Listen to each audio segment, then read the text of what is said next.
First item on the agenda is an update on the E&F for Bourne's Pond Inlet opening, but before we get to that, we want to welcome our world traveler home from Vietnam. He brought a disease with him, so don't sit too close. I don't know if I got it. We hope it was a successful visit. And, Thank you. Right?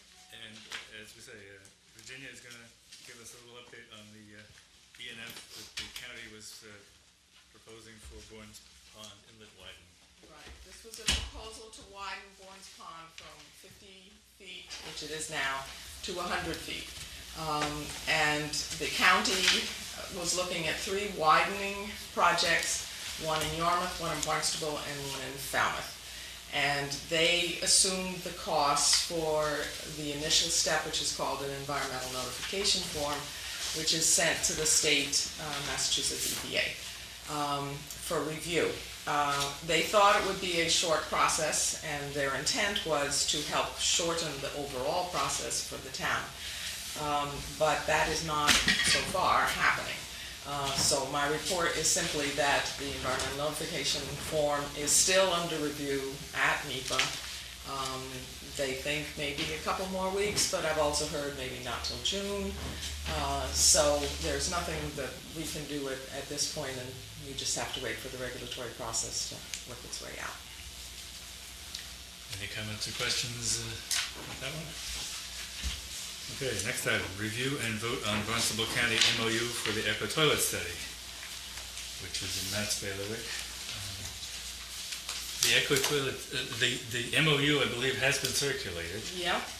And the premise is that after discussion and vote tonight, it'll be on the selectmen's agenda Monday. So has everyone had a chance to look at it? And are there any discussion on that? Any questions? I'd be happy to respond to them. I thought it was very clear what the services are that they'll provide, and I think they have a great deal of credibility. I think it's very important that Barnstable County Health Department be involved. I'll move it. Moved. Second. Seconded. Any further discussion? All in favor of adopting it as presented and sending it to the selectmen for the Monday meeting, say aye. Aye. Opposed? Nay? The ayes have it. This was not a nay. Okay, next one. Review and vote on the outfall language for the CWMP draft. Steve Rafferty. It's the language that was circulated at the last meeting for everybody to review. I emailed everybody a spreadsheet on sort of a correction to examining power. I'm not sure that that's critical to the presentation of the outfall, just as something that might over time occur. So everybody's read it. It's ready to go. I just have a question. Sure, Virginia. The energy reclamation is item G under the wording, and it references a table which obviously will be numbered whatever it comes up as in the draft. Is this the table that you're intending to submit? No, I mean, I'm actually suggesting we just drop the whole energy thing at this point. I see. I think it's just noise into the decision on the outfall. Okay. I offered at one point that because it's 130 feet up in the above sea level, that if we go down the outfall path, that's an element, but I don't think it should influence our decision. Okay. Well, I think we need to give clear direction to. I would suggest that we drop the language about the energy recovery, because I have not done a detailed and complete enough analysis to indicate that it's correct or accurate, and I don't want to have to stand on that. So, Okay. I would ask to have it taken out. So your motion to adopt this language will include this sub-motion of taking that out? Of taking anything about energy recovery out of the outfall discussion. Fair enough, Ron? I just had a couple of points on this. One is that I think the calculations that you made were based on like a 3-mile run into Buzzards Bay. And that, I know that the 3 mile? 3 miles, right? Was Not that- to Buzzards Bay. I made a motion to take anything about energy recovery out of the. No, not energy recovery, but the distance, the discharge point is where now? There is no discharge point. No, So, it's so we don't know if it's going, where it would go at this We point. do not. Right? Right. And if it were to go to, depending, there was well, in the documents that I read, there was some notion of going to Buzzards Bay. And then there's a notion of going up Knobscoot Point. And then the question comes in as to how much, whether energy will be required, even though it's 130 feet up, whether there'll be pumping needed to, if it has to go all the way to the, somewhere out in Vineyard Sound, and whether the pipe, the friction, and all these other factors have been put in place. And I don't know if that's been estimated before, or calculated, or because there was the detailed work done on the part that's deleted now, but I just don't know what costs there'll be for ocean outfall, or what potential costs would be. There was a notion of the energy recovery, but there actually may be an energy drain in terms of need to move it, especially if it has to go 8 miles or something like this.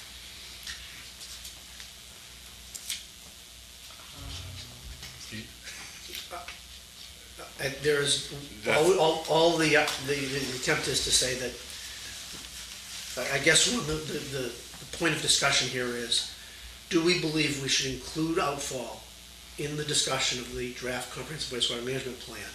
Or should we drop outfalls from consideration and only look at putting the effluent into the ground? And so the language was really just saying that we'd look at outfalls and put it at the ground.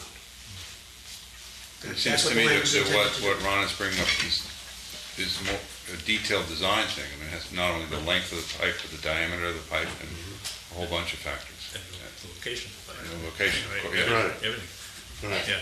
And my sense is you may be remembering something else that is different from what we're actually looking at. That's, But I just got this, the analysis that was done about energy production and this kind of thing as well. right, and Steve Yeah. was saying, he did some thinking about that, but he doesn't, Right. it's not in here. So we basically have 2 pages. I'm just wondering if you've actually seen these. Further evaluation of ocean outfall. I'm not sure, I think, yeah. Let me see if I can- Because there's no talk about miles, there's no, it just, Well, it just means, yeah, right. it was. Ron had sent me an email asking about the stuff about energy recovery, and I tried to explain to him the premise that I used in looking at whether there was energy available or not, and he commented back on a number of detailed points, which would go to actually finding an outfall location, designing an outfall, coming up with the length of a pipe, coming up with how he would install it, coming up with the friction losses, to be able to get to the point of determining an actual true energy recovery number. And I think it's an analysis and an exercise beyond anybody's ability or need right now. So that's why I'm withdrawing anything that Right, happened to the energy. I agree, yeah. Those are details that just so far down the road. If anybody on this board is uncomfortable with anything about the energy thing and wants more details, I say take it off. Okay. That's what Well, I'm suggesting. Your motion is to take it up. Yep. So it's off. And then the last was the ecological considerations. Who drafted that paragraph? I added that paragraph about. You added that I paragraph. had that paragraph to John's write-up. Write-up, And that was what okay. got circulated. Okay, and so is your motion that we're eliminating item G, but leaving everything else in the 3 pages that were handed out? That's your motion? That's what I would say. Okay. So, everybody comfortable with that? I'll second it. Further discussion?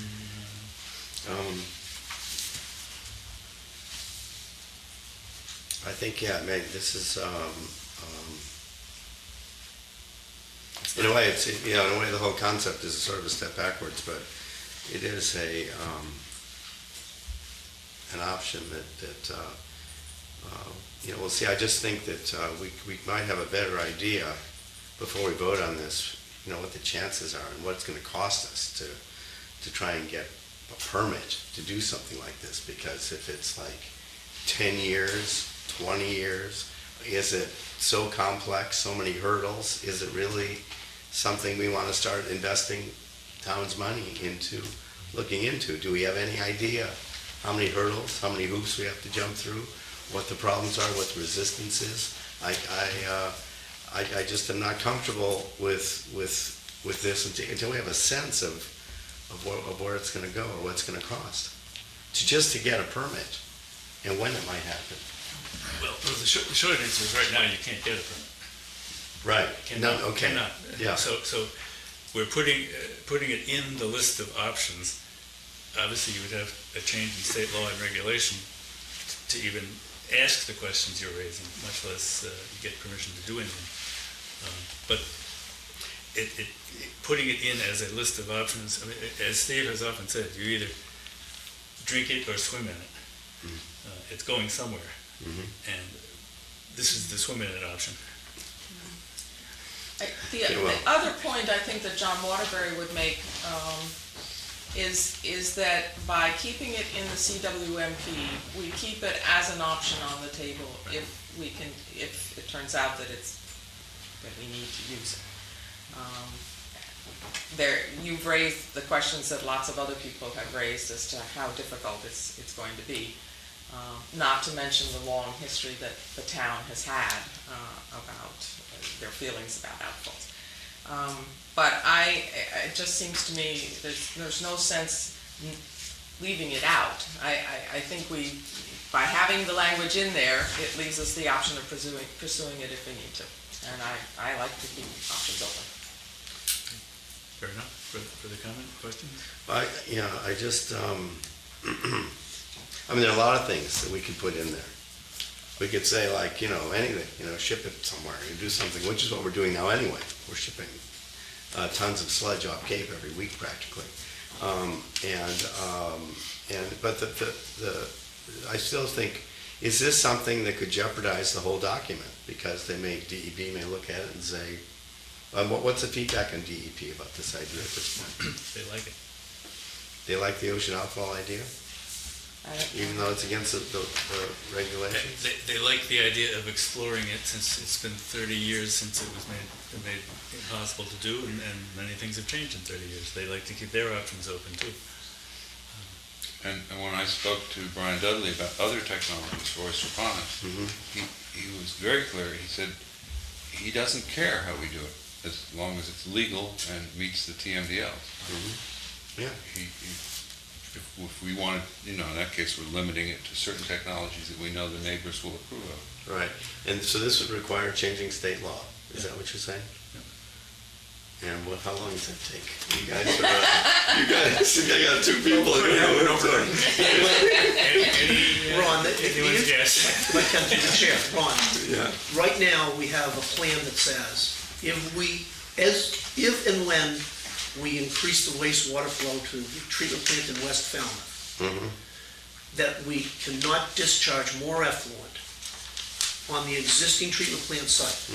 So, if we are to increase flow for any reason to the West Falmouth treatment plant, we need to come up with a way to discharge the effluent. Right? No, I understand that. Right. But that's Right. Right. That's Okay. but the So first the assumption. choices so far in the plan have been, at one point in time, to string a series of injection wells along Route 151 and distribute the flow from the plant into each one of the individual watersheds on a proportional basis. That's one option. Another option would be to try to find a location that discharges not to West Falmouth Harbor, but someplace else in one of the watersheds going towards Buzzards Bay, or into several of the watersheds on Buzzards Bay, and all of that. These are all unknowns. They're all unknowns as to the cost, they're all unknowns as to the energy, they're all unknowns as to the permitting requirements. We're trying to add to that mix another option for discharge of effluent with another range of unknowns, which is the outfall. If you believe strongly that the outfall option should not be done, and that we should remain with the other two options, which is either to distribute it across all the watersheds of the South Coastal, or figuring out how to distribute it into the watersheds along West Falmouth Harbor, oppose it. Well, my point is that you're making them see that you start off with an assumption, right? The assumption is that we're gonna pump more effluent to the plant. That's that's not 100% certain yet. No, the assumption is that we might need to. We might need to, We right, might need right, to. right. So, so the thing is that the notion is, we have an urgent issue here in Falmouth, right? We have an urgent issue with water quality. And if it's gonna take 10 or 20 years, whatever it's gonna take to get a law changed and then a permit issued, I don't see how that is going to help us to be reasonable with the resources we have at hand to make decisions about options. And if our options are that, the option is, piping sewage, but then we gotta have an ocean outfall, and it's gonna take 20 years, well, what are we gonna do? We're gonna wait 20 years before we can do the hookup. I mean, this is something to me that it's something that we're saying, okay, we're gonna look at this, and we're gonna invest funding in it, and it may be too long a line. I don't see an action plan that shows where this, and we're saying, okay, to be in there, we're gonna invest money in designing it, or considering it, or hiring lawyers to argue it, or prepare things, and yet it may take, I just finished working on a program that had a 30-year perspective, okay? So it's sort of, looking ahead that way. So I can see, So you do see that looking ahead. no, I know about looking ahead, but the point is that this to me is I just would like to have better, I think this committee needs better knowledge about the reality of what this could be and when that might be. Is the earliest would be that we could get a permit would be like 2020, 2025, or whatever it is. Well, you have no idea, and frankly, we have no idea. So, but keeping it as an option is the only question before us. And there's been a motion made and seconded on that. Is there anybody else want to be heard on it? All in favor? Aye. Opposed? Opposed? I'm going to abstain from this. Okay. Could I have my Oh, sorry. draft back? Yeah, sure. Thanks. Okay. That's his. Review and vote on the draft scope of work on Little Pond Sewer Shed. Nate and Virginia.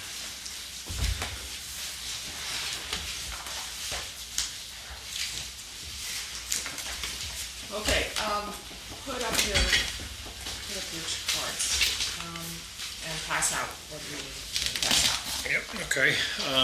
Hopefully everybody's seen the draft scope of work that I prepared as requested at the last meeting.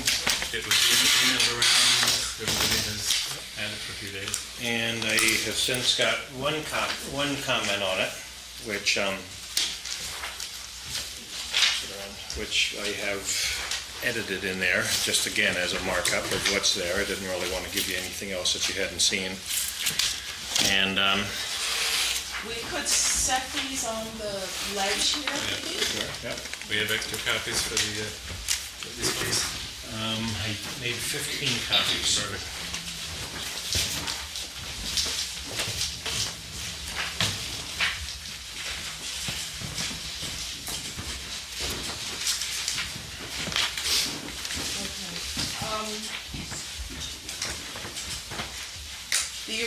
I should, as a preface to what Nate is going to explain in the scope of work, in trying to define the sewer shed for the lower Little Pond watershed, we have a problem in that the watershed, of course, doesn't run along streets, it cuts across properties. And so the question was how to work our way through Falmouth Heights. And in doing that, there was confusion because Grand Avenue, when I sent the information to Nate, I thought Grand Avenue was just one street and Monot Road came into it. And it turned out, in fact, that Grand Avenue is an entire loop. It's an oval. And so I emailed Nate a correction, but it wasn't clear enough, so that's why There's sort of things that are marked, and what you're looking at on your map with the green is the description that I gave him. And so it's not what's up on his poster board. What he drew was correct. How he described it was the problem, and it was my error, because I thought it was Minot Road, and actually it was a piece of Grand Avenue that then goes to Dartmouth Street. And so at this point, we'll, just to walk us through this little area here. You've got, this is your watershed. We're starting in the southwest corner of Little Pond Watershed at Falmouth Heights, and at this point it is called Grand Avenue, so I call it Minot. It's Grand Avenue. You move west on Grant, north on Dartmouth, until you hit Grand Avenue again, and then you go west on Grand Avenue until, now I have to the east side of Worcester Court. And then Worcester Court runs north until it hits Jericho Path, and Jericho Path then connects with the existing water sewer system. And then the rest of the boundaries are correct. Just for the sort of big picture for our television audience here, the original town proposal that was rejected a couple of years ago by the selectmen called for sewering every peninsula around every water body between Walcoit and Falmouth Harbor. This committee was formed as a reaction to that, and we are looking at every possible alternative way of dealing with nitrogen loading in those estuaries, one of which is sewering an area. This particular area was chosen for a couple of reasons. It's the most densely populated area in the town that doesn't have sewers. It is one that was specifically designated in the MEP study as a watershed that should be sewered, and it's the smallest watershed that they designated as should be sewered to reach the nitrogen loading goals. It's also the one part that was recommended by the town 30 years ago to be sewered. It was phase 2 of what they did then, which is Woods Hole and Main Street, which of course it was never done. So for all those reasons, this committee decided some months ago that if there was going to be one area that would get more intensive study in terms of possibly being sewered, and this was that area. So that's why we're here tonight looking at this particular area. It doesn't mean it will be sewered. It doesn't mean we have any idea what it would cost at this point to sewer it. It doesn't mean anything except that just as we're looking at opening up inlets, just as we're looking at echo toilets, just as we're looking at permeable reactive barriers, we're also looking at sewering in this particular area as a possible option if it turns out to be cost effective for the town.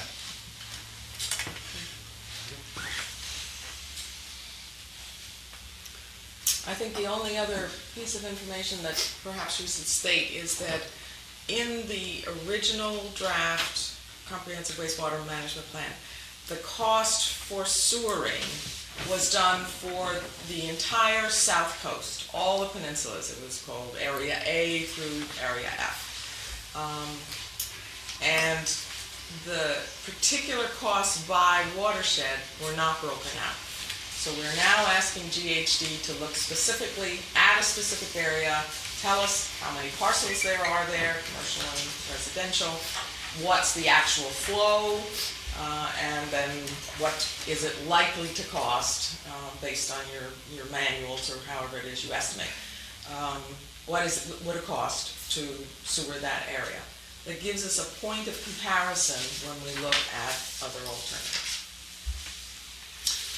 Yeah, so that was the request that I had at the last meeting. And then also I received some additional direction on that request from the subcommittee. That additional information was the delineation of this area, which the line was correct, but the wording was, right. Is now clear to me. Okay. And Also, the direction of how much detail to go in was something that Virginia clarified as well. And, I think originally when I left the meeting, I thought that there would be more detailed evaluation of different technologies. And really Virginia clarified that wanted to keep it pretty much based on the conventional technologies of gravity sewers and low pressure types of grinder pumps, which was the basis of the costs that were developed before. And so with that direction, I developed the scope, which is on the copy that I handed out, where the first step would be to verify the sewer service area to be delineated in the cost development. And as I say further on in the project schedule, the time for verifying that would be this meeting. If, there's been a fair amount of effort to identify to me where you all want that sewer service area to be. And so I've taken the time to put it on 2 different maps so that we're fairly clear about which roads it would include and how it looks with respect to the sewer shed and so forth, how it pertains to Area A and Area B as part of this map, which is the A, B, C, D, E areas that were identified as part of the previous draft and also the work of the Comprehensive Wastewater Management Review Committee. So that's the first task. Second task would be to evaluate the build-out wastewater flows that can come from this area and evaluate the best locations to discharge this flow into the existing collection system. That's an engineering type of task, land use planning type of task, and takes some effort to do that. Develop capital costs for the conventional wastewater collection system that is comprised of the following components: gravity collection sewers that convey the flow from properties to lift stations, and then force main pipes that connect the lift stations to discharge points at the existing collection system. And then low pressure sewers from properties that cannot reasonably be served by gravity sewers to pump to gravity sewers or directly to the lift stations.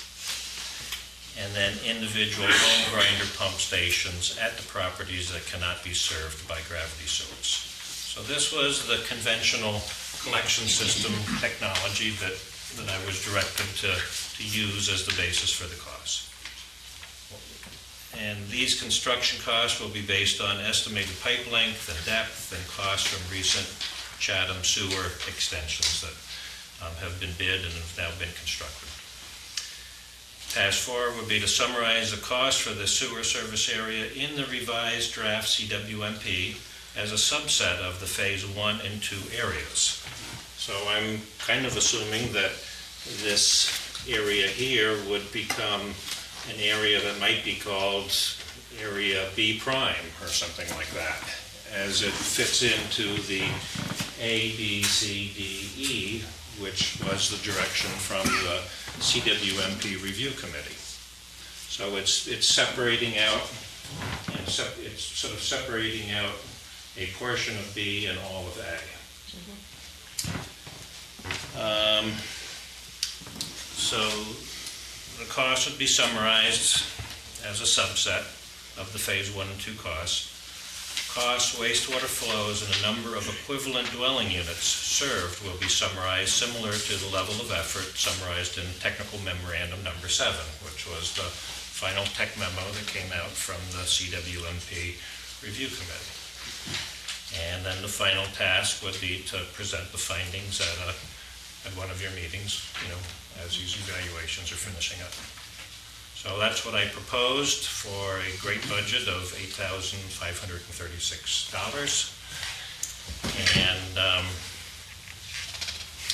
And then the schedule that I proposed would be May 3, verify the sewer service area with the WQMC. May 7, I would hope if you vote favorably for this, that there would be direction that would be given from the Board of Selectmen or from senior town staff to proceed. May 25 would be when we would summarize draft evaluations in an email communication, which would be sent to the committee or to the subcommittee and distributed around by the chair as desired. And then May 31st could be the date of presenting the findings to the, to the next, or to a WQMC meeting. So that's my proposal as requested. Okay. Well, I had two small points. One was that when you're doing this, you're the engineer, and if you should come across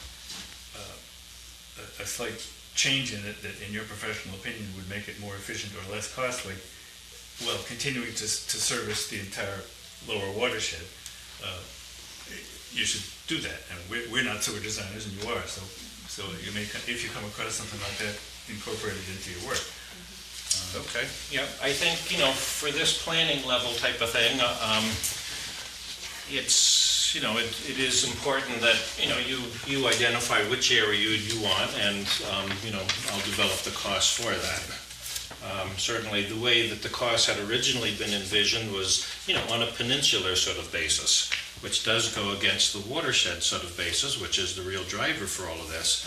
But when you extend sewers, you tend to extend them on a peninsular basis because of, trying to minimize costs and practical types of reasons of fitting them into road layouts and things like that.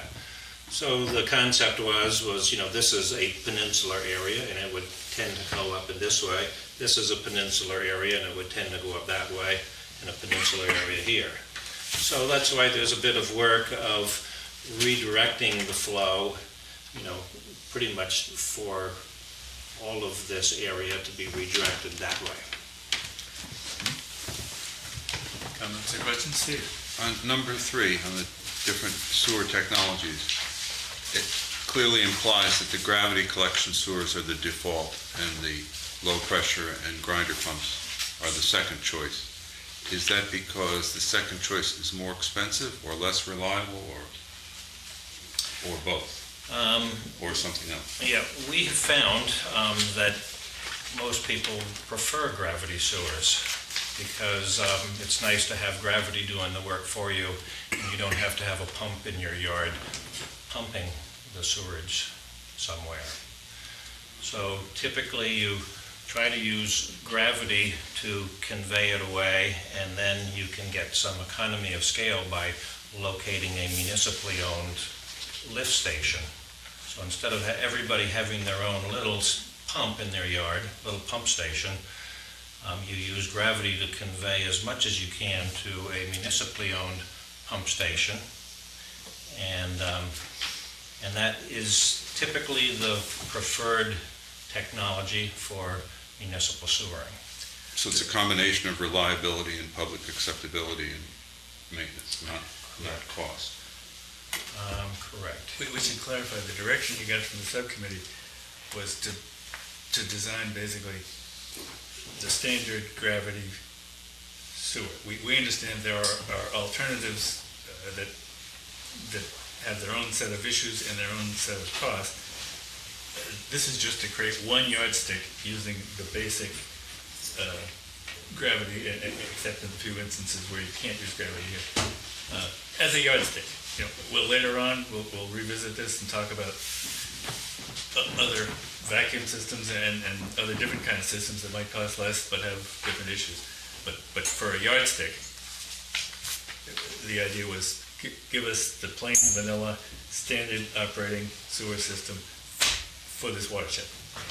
Yeah, it's the same yardstick you used to arrive at the total number when you were sewering all of the peninsula.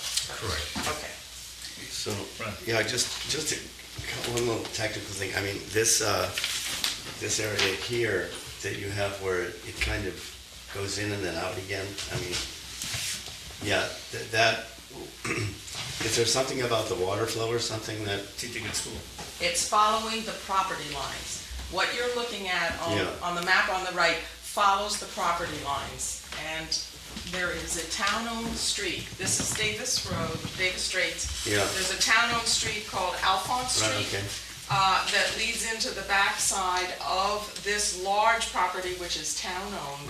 And the T-ticket school is over here. And so when you draw the sewer shed, you have to go by the property line, so that's why it looks. No, what I'm wondering is why that chunk is not included below that, this part that's. You're wondering why. Go No, ahead. what I'm saying, this is excluded. Why is this chunk? You know, this is excluded because it looks like it's, continuous there.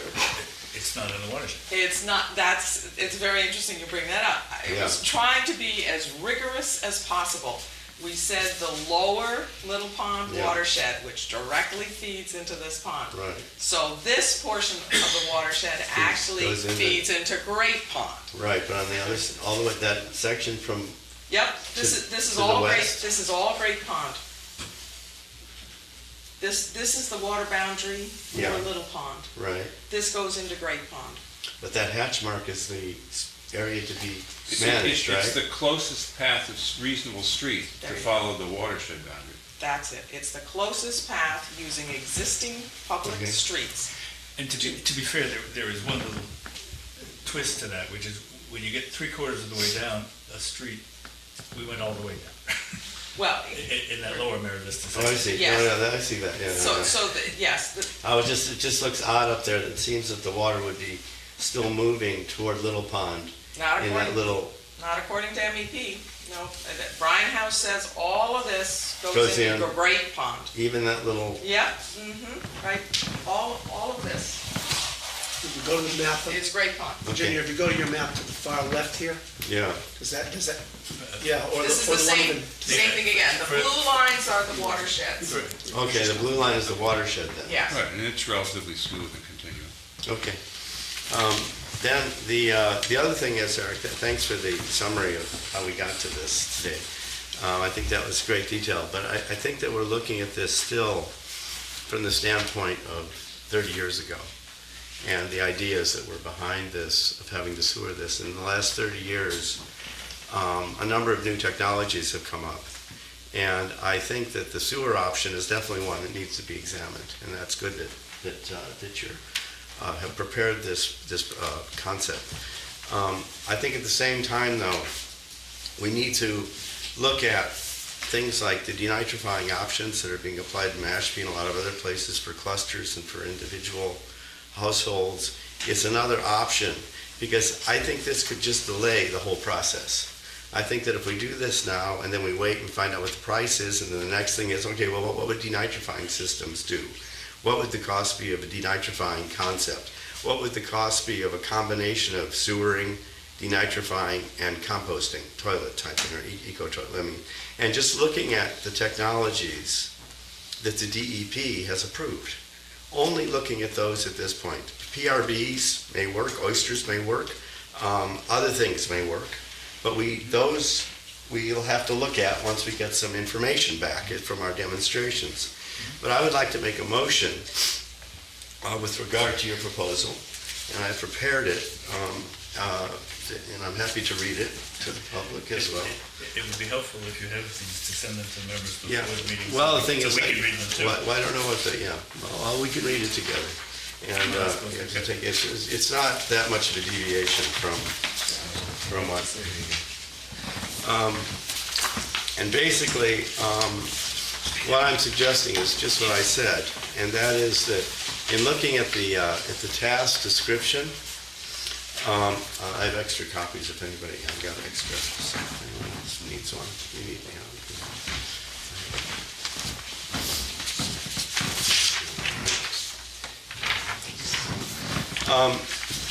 Well, basically, I think I think the term sewer shed, first of all, in the beginning here, I just mentioned that sewer shed is something that's kind of a weird terminology, but it is, I don't think it's necessary, even in this document, that we use those types of, that type of terminology.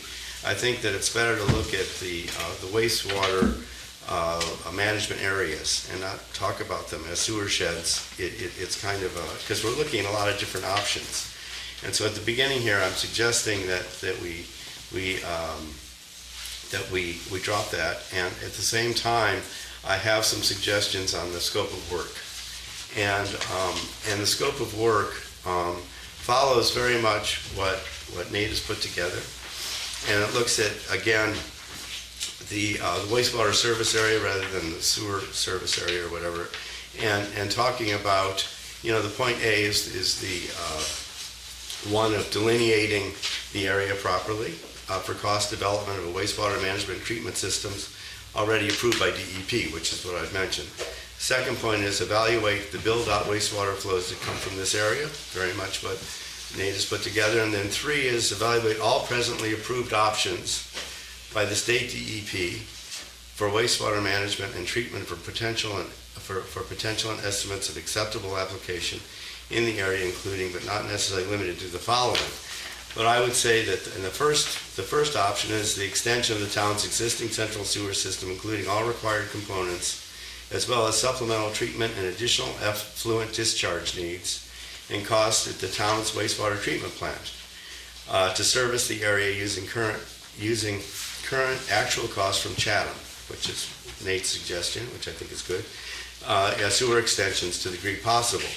Now, this is an important point that comes back to my issue about ocean outfall, because if we work on designing for this and we have nowhere to put this effluent at this point, then we're putting money into something and that will ultimately may not manifest, because there may be constraints may be too great to increase effluent discharge for all the reasons that Steve mentioned a few minutes ago.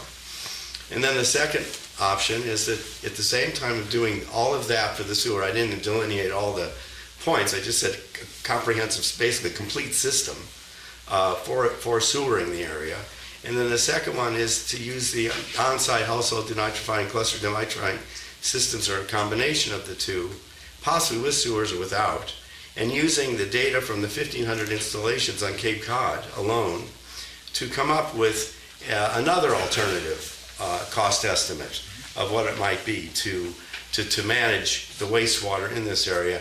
And then the third is to add composting toilets, which have also been sanctioned by the state, and try and come up with some idea about how many those might fit together, might be implemented in this area in combination with other things. I mean, this is a kind of a, it could be something that'd be a model that if one thing goes up or one thing goes down, we can move and structure and design for the area in a comprehensive way, which is what I think has been tasked to this committee to do, to look at all the options. And in this case, this is a first step toward doing that. And then these solutions could be considered individually or in combination. And sort of then following what's been going on in Provincetown, which means that you don't have to do all the same thing. There's a way of what they call checkerboarding, So some things can be put in some areas. There might be some of this area might be a good cluster system, might be possible for household systems, and it might be that it is less costly than the sewer option, or even composting toilets. Who knows, or vice versa. But the point is that through this analysis now, it'll give us a good head start, as opposed to doing one and then saying, okay, well, we got that number. Now we'd like to have the next one done. Well, why not have it all done simultaneously based on what is presently allowed in the state of Massachusetts? I think that this is a way to go. And then to work it out in terms, we have to remember the nitrogen TMDL requirement. And we need to look at the how this can also be achieved, and also maybe tying in some of what Scott Horsley was talking about with some of this surface runoff activity that in his presentation on February 16th. To look at this in a comprehensive way, look at the capital investment and operating costs, including energy and water needs and all this aspect, and present in a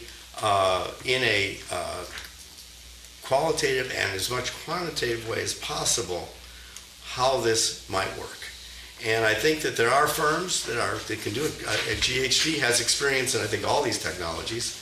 But I think that this is something that would allow us at the beginning, at this point, with this pilot area, and some people are using it with demonstration, but I'd say this pilot area of saying, let's do a full analysis.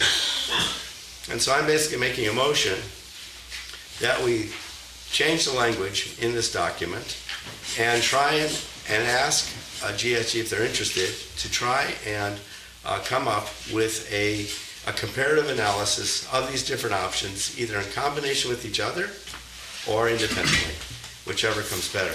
And not to go back, basically, to bring us to the 2012, where we are today with these technologies, and to move ahead from 1979 and the concepts at that time. And it may very well be, in the end, that, and it'd be perfectly understandable, there very well may be that the sewer option may be really, as he's suggesting, could be the best way to go. But even Nick Pasqualiti said, looking at the area, it seems that's the case, but he wasn't even sure in our workshop. He said, likely this is the sewer option is the way to go here, but he said he wasn't 100% sure until an analysis is done. Okay, So your I'm motion suggesting is this. to substitute this language for the motion that's currently before us? Yes. Do we have one currently? No, we have no Okay, motion. well, No motion, I'm let's just saying. Let's get a motion on the floor. Okay. If the main motion, as it were. The main motion would be the scope of work as presented by GHD. Okay, is there a second? Second. Okay. And you are proposing to amend that by substituting. Right, this language, right, for right, that. right. Now, you're making that as a motion? Yes. Is there a second? I second, and I have a comment too on the original. Oh, okay. Well, I'm sure everyone will have some comments, but go ahead. Okay, I can make comments on, Anything you want. Okay. We have a motion. I distinctly remember asking at the time we voted this, the last meeting, that step systems be considered. And they're not in the list here. And a step system simply would keep the septic system and use the black water, pipe the black water, a small diameter pipe directly to a pump station for the Can sewer. I answer that? The subcommittee talked about this, and our sense was, let's get a yardstick for the traditional. We fully intend to get a similar yardstick for a step, and to bring some step expertise to this committee for a thorough conversation, because I agree with you. Step has a lot of pluses, and it may well turn out to be vastly superior to what this is here for. But until we have a set of numbers relating to this, it's hard to compare it to anything else. Normally I would say, yeah, but I'm not proposing a separate independent step system. What I'm saying is pump the black water to our sewer system. Right. Okay? Which I think I don't think that would be too complicated as an additional step to this. And I don't remember the discussion that you're referring to. I remember making the recommendation, everybody saying, yeah, let's do that, include that. But maybe I did miss it. I think it's partly apples to apples in having them design this very gross design, but the yardstick design, in the same manner in which they designed the sewer system for the whole South Coast. It was to use the same system, so we would know what a subset of the whole thing looked like. I share with you a great interest in the step system, but I think we have to start with a basic yardstick. This is not a commitment in any way to sewer this area with standard sewers. There's still, this is simply a planning document that will say, we have, I'll use the word theoretical, we have a proposed, Sure said, with the proposed standard gravity sewering, and this is what the costs look like. We just don't have that information now, so it's not possible to make any meaningful comparisons with anything else. And so we can, if we start with the basics, then we'll be able to compare that to other sewer system types, other alternatives such as Ron is suggesting. But until you have a basic, what's the basic cost to put a regular old sewer in this area, you really don't have a starting point. Steve? I understand why you want this for comparison, but suppose your motion passes and Nate does this study and comes up with a cost for just conventional sewers, maybe a few grinder pumps for this particular area. What do you compare it to? The only meaningful decision is between two or more well-defined alternatives.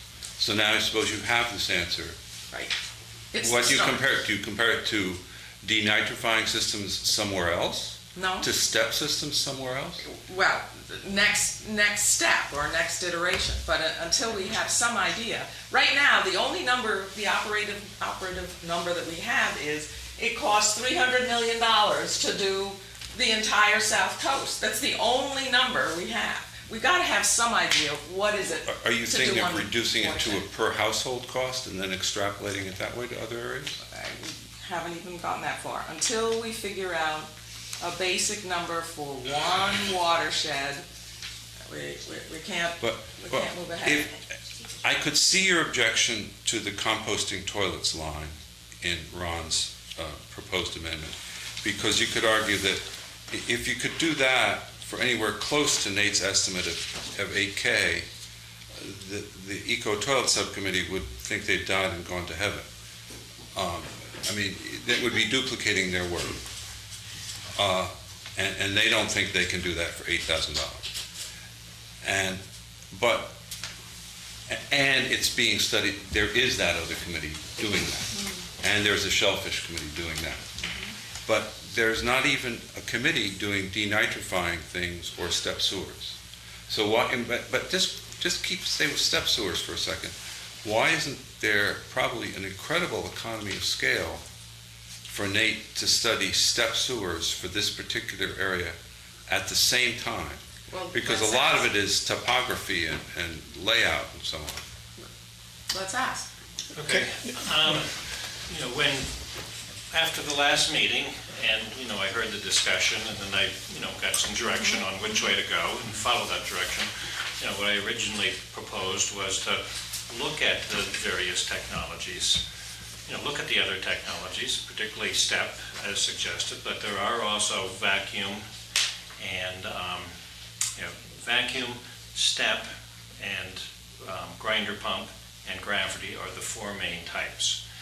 And the typical evaluation that is done is to develop what we would call conceptual designs of how they would lay out in this area.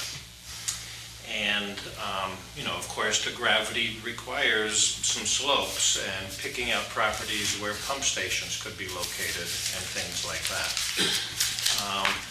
Vacuum sewers typically involve going to the supplier of the vacuum sewer technology and asking them to develop a proposal from that, because they have all of the models based on the topography and the GIS information that we would give them.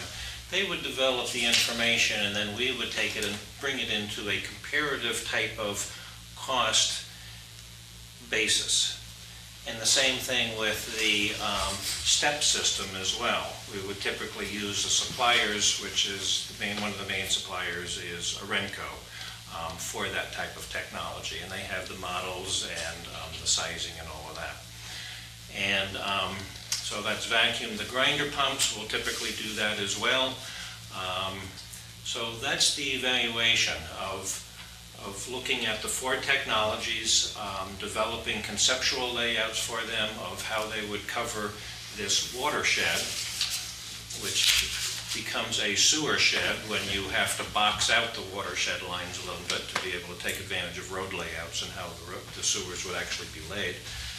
And then develop costs for those four conceptual designs and then present those.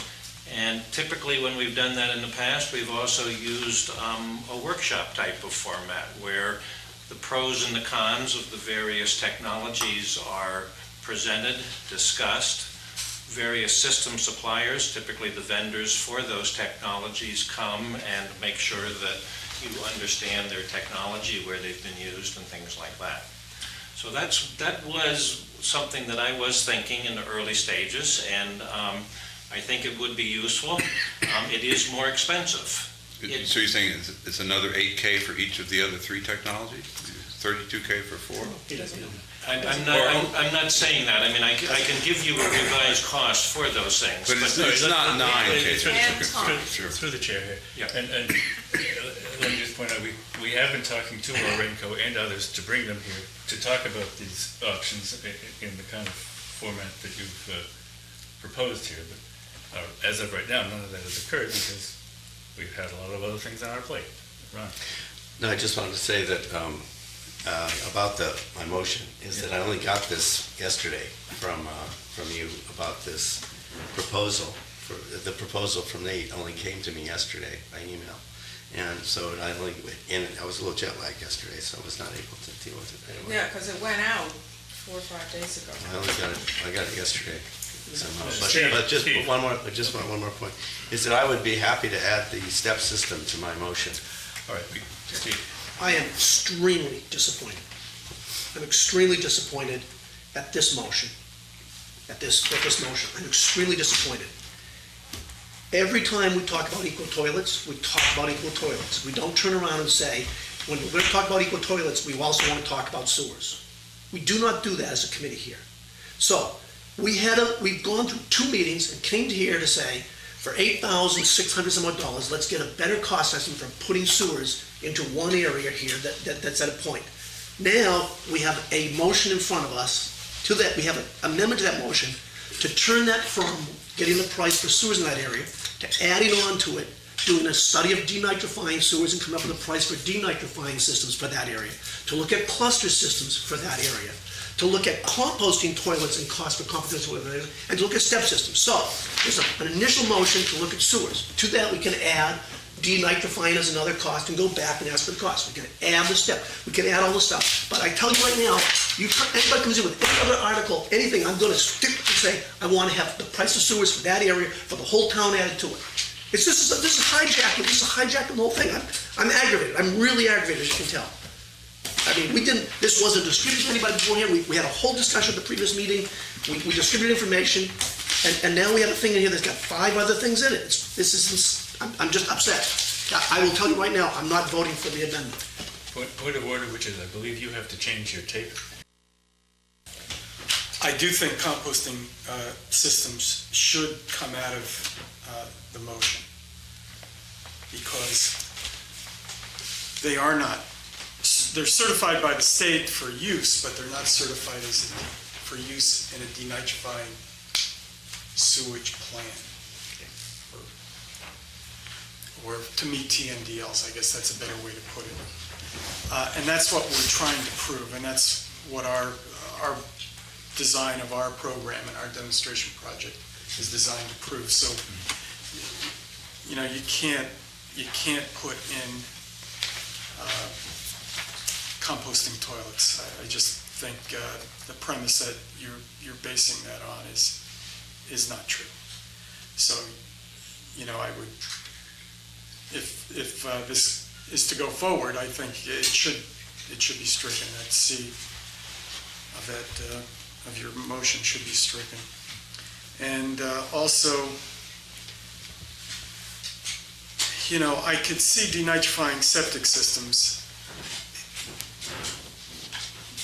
you know, but sewer extensions to the possible degree that, you know, I'm not sure even what that means. Cluster denitrifying septic systems, you know, I can see denitrifying septic systems, but because that we don't have, as far as I know, we're not working on that at all. And, you know, it's a valid question. Is that a further motion? You can't have more than one amendment on the floor. Well, you can, I can modify it, then I would take out this item C. Okay, I take care of your issue on this. well, I think cluster denitrifying systems should be taken out of there as well. It should be denitrifying septic systems. But, you know, it's Virginia. I'm next.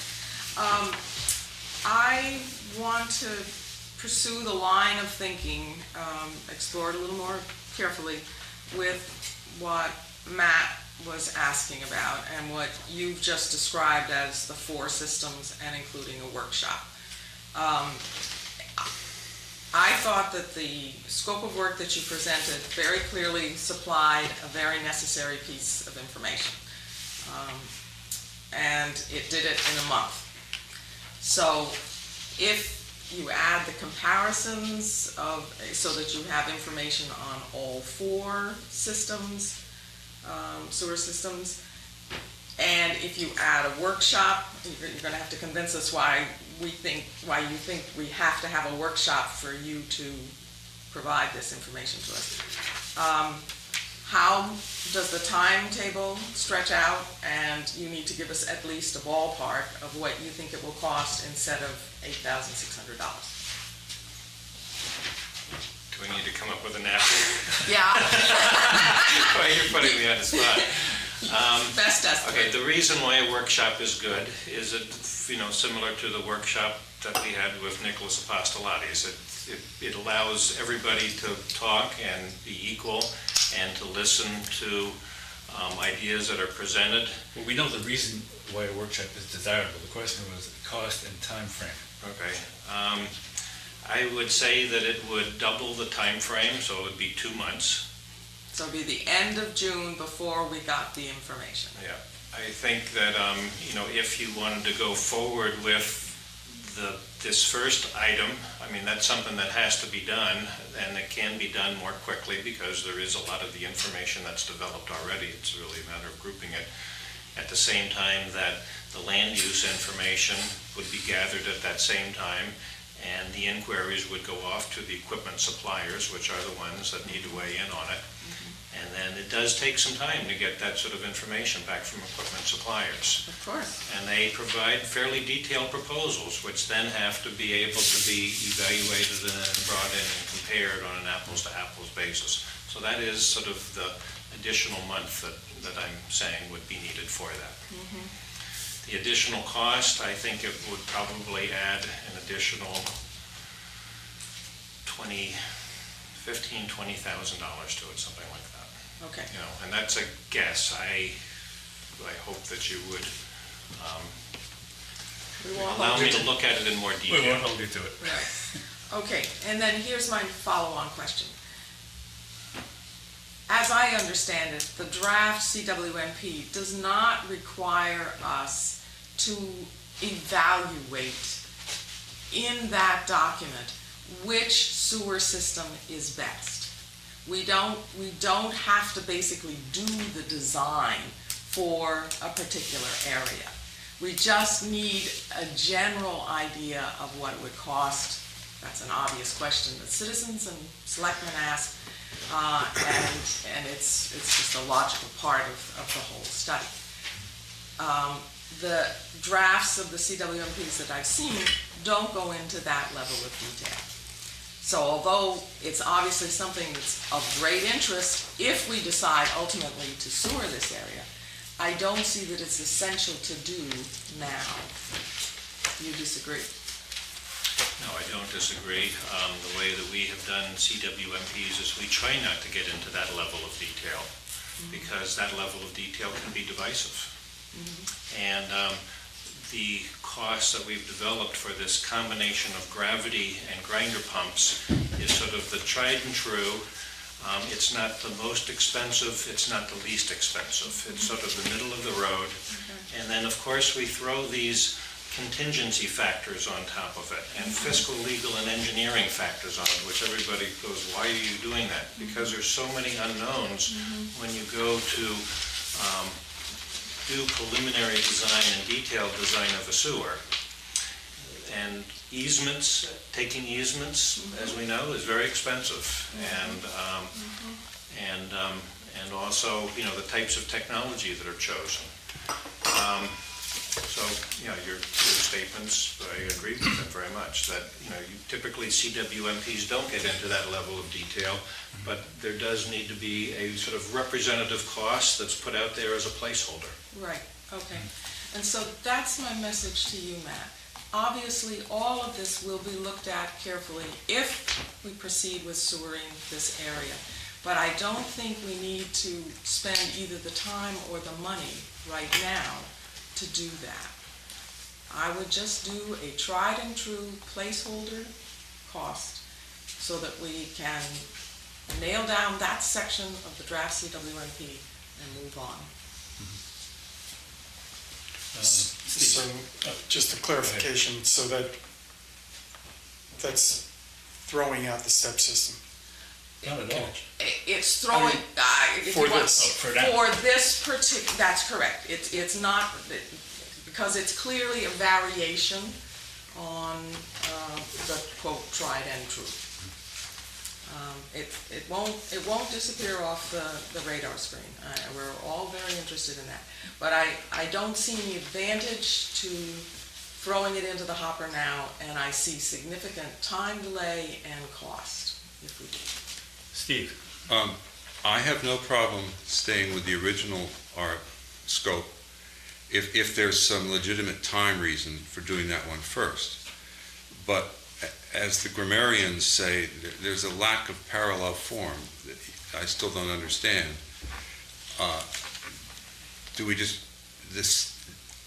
Why would we just pick one technology at random for one estuary and another one for another one, and call that the CWMP? At some point, you want to compare the different technologies, and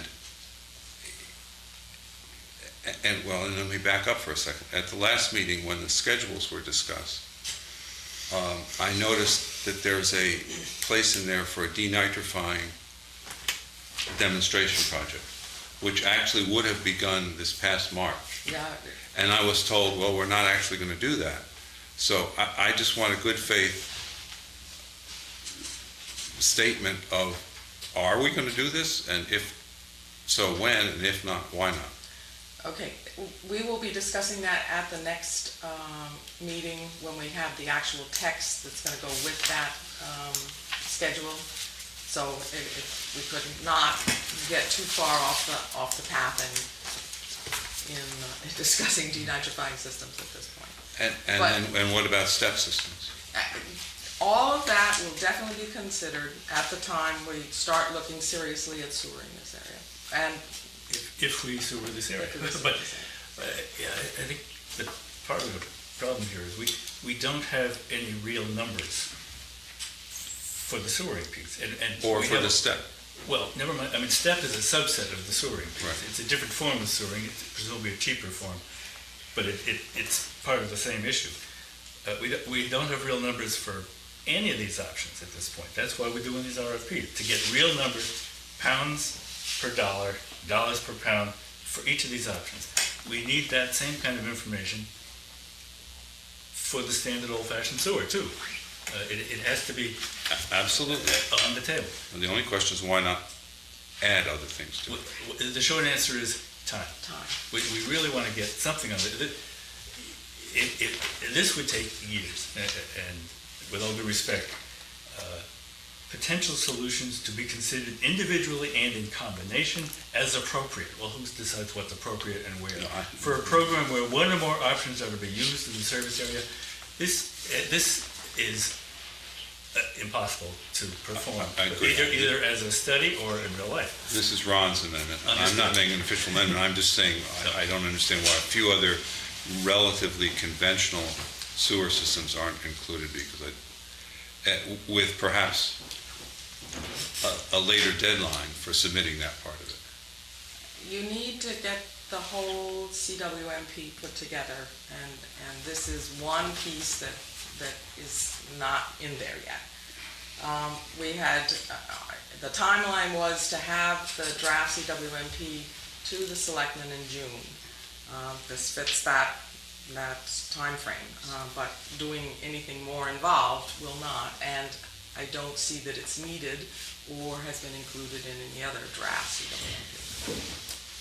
I think you can be assured your subcommittee is extremely enthusiastic about the step and the vacuum and these other options to the extent they're cheaper and feasible. We're also enthusiastic about getting the first set of numbers done. I can't put it any easier than that. Everything, as you've noticed, takes forever in municipal life. And having at least one set of numbers as a basis for comparison for this one of the 8 options we're looking at seemed important to us. And that's why we tried to keep this consultant limited in scope, because obviously you're putting on workshops and looking at other things and going further than that. He's got to write a CWMP in the next month.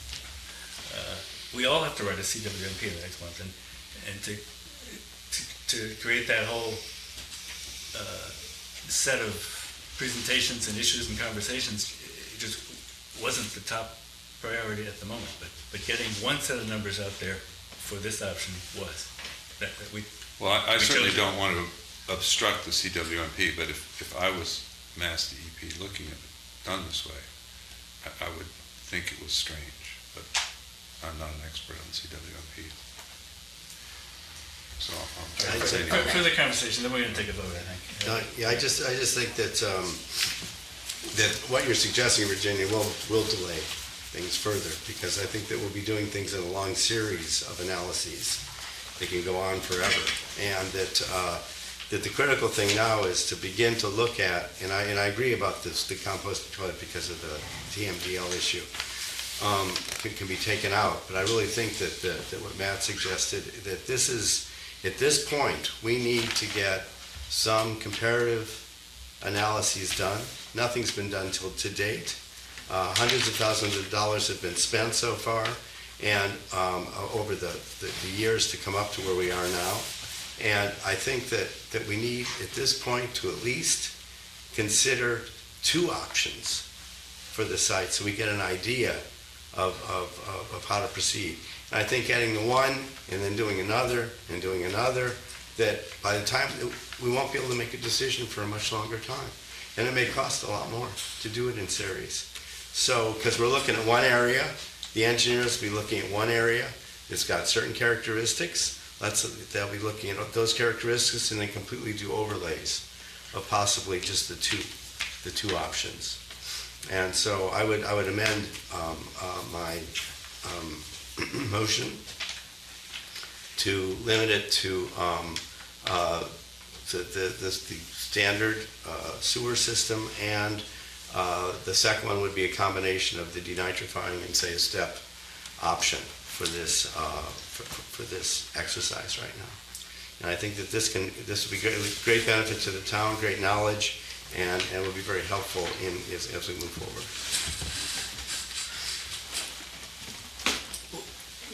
Without being impolite about it, a combination of on-site and step is a meaningless statement for this man to follow. Well, but I know, but he is the expert. He can work, he cannot conjure up a combination when nobody tells him which ones are gonna have the step, which ones are gonna have the on-site, which ones are gonna have the old-fashioned. You can't just put that in his plate and say, design a system with these 5 parts, and we're not telling you which parts go where, but you gotta figure that out, and come back in a month. I think you... After you finish the CWMP. No, can't be done. I think you should call for the vote on the amendment. True enough. The amendment before us, as modified a couple of different ways now. Well, just 2 ways. One is to include basically A and B, under, and drop C from under 3. 3 would include 3A and 3B, and would drop C included, and therefore it would basically be done in that way. And I think that this is what we would expect from engineers to be able to do. All right, all in favor of the motion as proposed by Mr. Zweig, signify by saying aye. Aye. All opposed? No. No. Any abstentions? I'm going to abstain. The main motion before us is the one as presented by Nate, or not by Nate, I guess, by Virginia, Nate's proposal. All in favor of that, signify by saying aye. Aye. Aye. All right. Opposed? 2 abstentions? I oppose. Oh, okay. Fine. Permeable reactive barrier. Might I say just one last thing? Of course. I would hope that as we look at denitrifying systems, we will be able to compare costs of denitrifying systems in the Little Pond area against the costs we're going to develop for the sewers. That we are not precluding making that comparison as we move forward. Or we're just not including it in this motion at this time. Right. Absolutely. Permeable reactive barriers. You and me.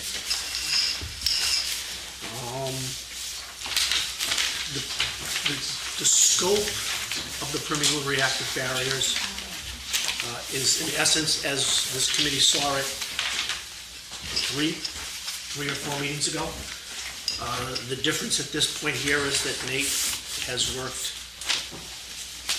with or through Jerry as well as with the town to incorporate the how do we advertise it, how do we analyze it, and it's very similar to the other RFPs. Is that a fair enough statement? I took one of the other ones and used pretty much the same language and inserted the scope and some of the nuances to this particular consulting service that's being requested, and was the basis of the draft RFP, which I've circulated. I have met with the subcommittee once and received comments on it, and then I've also met with Brian Dudley and received his comments on it. Oh, And that- Brian Dudley has looked at what we're looking at. Yes, yes. And this was sent around. For the television audience, Sent around he's by- the DEP representative for this area. And PRB means Permeable. permeable reactive barrier. And RFP means request for proposal. And we apologize for the acronyms, but that's what they are.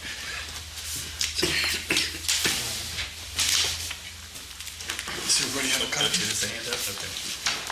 Nate, this is essentially what was in the email the other day as well. It is the exact same thing as the email with a little bit of an edit, which brings in the revision that was recommended by Brian Dudley. Yes.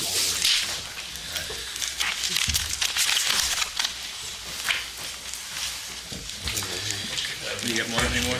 Sure. Thanks. More than two? I will make a motion that we accept this and move it on to the Board of Selectmen. Second. Second.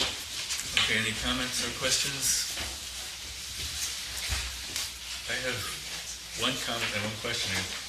You have included West Falmouth in the list.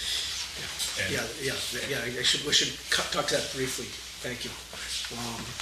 There was an iteration that went on that we didn't talk about from the full committee before, that said, under what is being covered, if you will, by the Comprehensive Wastewater Management Plan is the watersheds serving the south coastal area, but also because of the wastewater plant's effluent currently, and any increases in flow that might occur to that area includes the watershed to West Falmouth Harbor. So in looking at the analysis of potential areas for PRBs and trying to narrow down where we might do a demonstration going forward or advantages or disadvantages in some places, we incorporated the West Falmouth area after some internal discussion. There's a map on the last page which identifies the planning area for this request for proposals. Certainly, a proposer would want to know which parts of town are being considered for this. And so there's text in there that identifies the areas that are being considered, and it identifies, it shows the colored watersheds, it identifies the colored watersheds here. one question that we had was, an issue that has come up is this question of proprietary, possible bidders for this contract who have a special interest by virtue of having a proprietary system that they would wish to apply to it, and how that is dealt with. And I know it's been some backing and forthing on that. Can you tell us how it was resolved, and whether this will or will not preclude people of that nature from bidding? It has the same standard language that the other ones had, that essentially if somebody does have proprietary knowledge, that they need to disclose it at the time that they submit their proposal. And that will be used, that will be evaluated in the selection process, and I think the next iteration on that is, to the extent that somebody is deemed to be the best represented person, there is going to be a conversation that they may be limited as to what they can or can't do subsequently because of potential conflicts if they recommend something that they then would furnish or supply. But I think the fundamental principle here is we're trying to encourage innovation, we're trying to draw in folks with ideas to participate, and I don't think that we gain anything by limiting anybody with a proprietary interest from submitting a proposal, and if they have a good proposal, we evaluate it, and we know upfront what their interests may or may not be, and include that. And there's also another statement in here, which I believe was a standard statement that was in the other ones, which states it's got to do with intellectual property rights. All information, data, software, reports, and other intellectual property developed by the consultant as part of the completion of this project shall be and remain the property of the town of Falmouth. That's in all of them? It was certainly in the one that I drew this from. That does not cover intellectual property that they already have. True. Question, Steve, that discussion that you would have with them is before or after they're selected? I would say, No? well, I think they identify, I mean, this is how I envision it. I mean, there's, first off, the town's procurement office will identify a selection committee.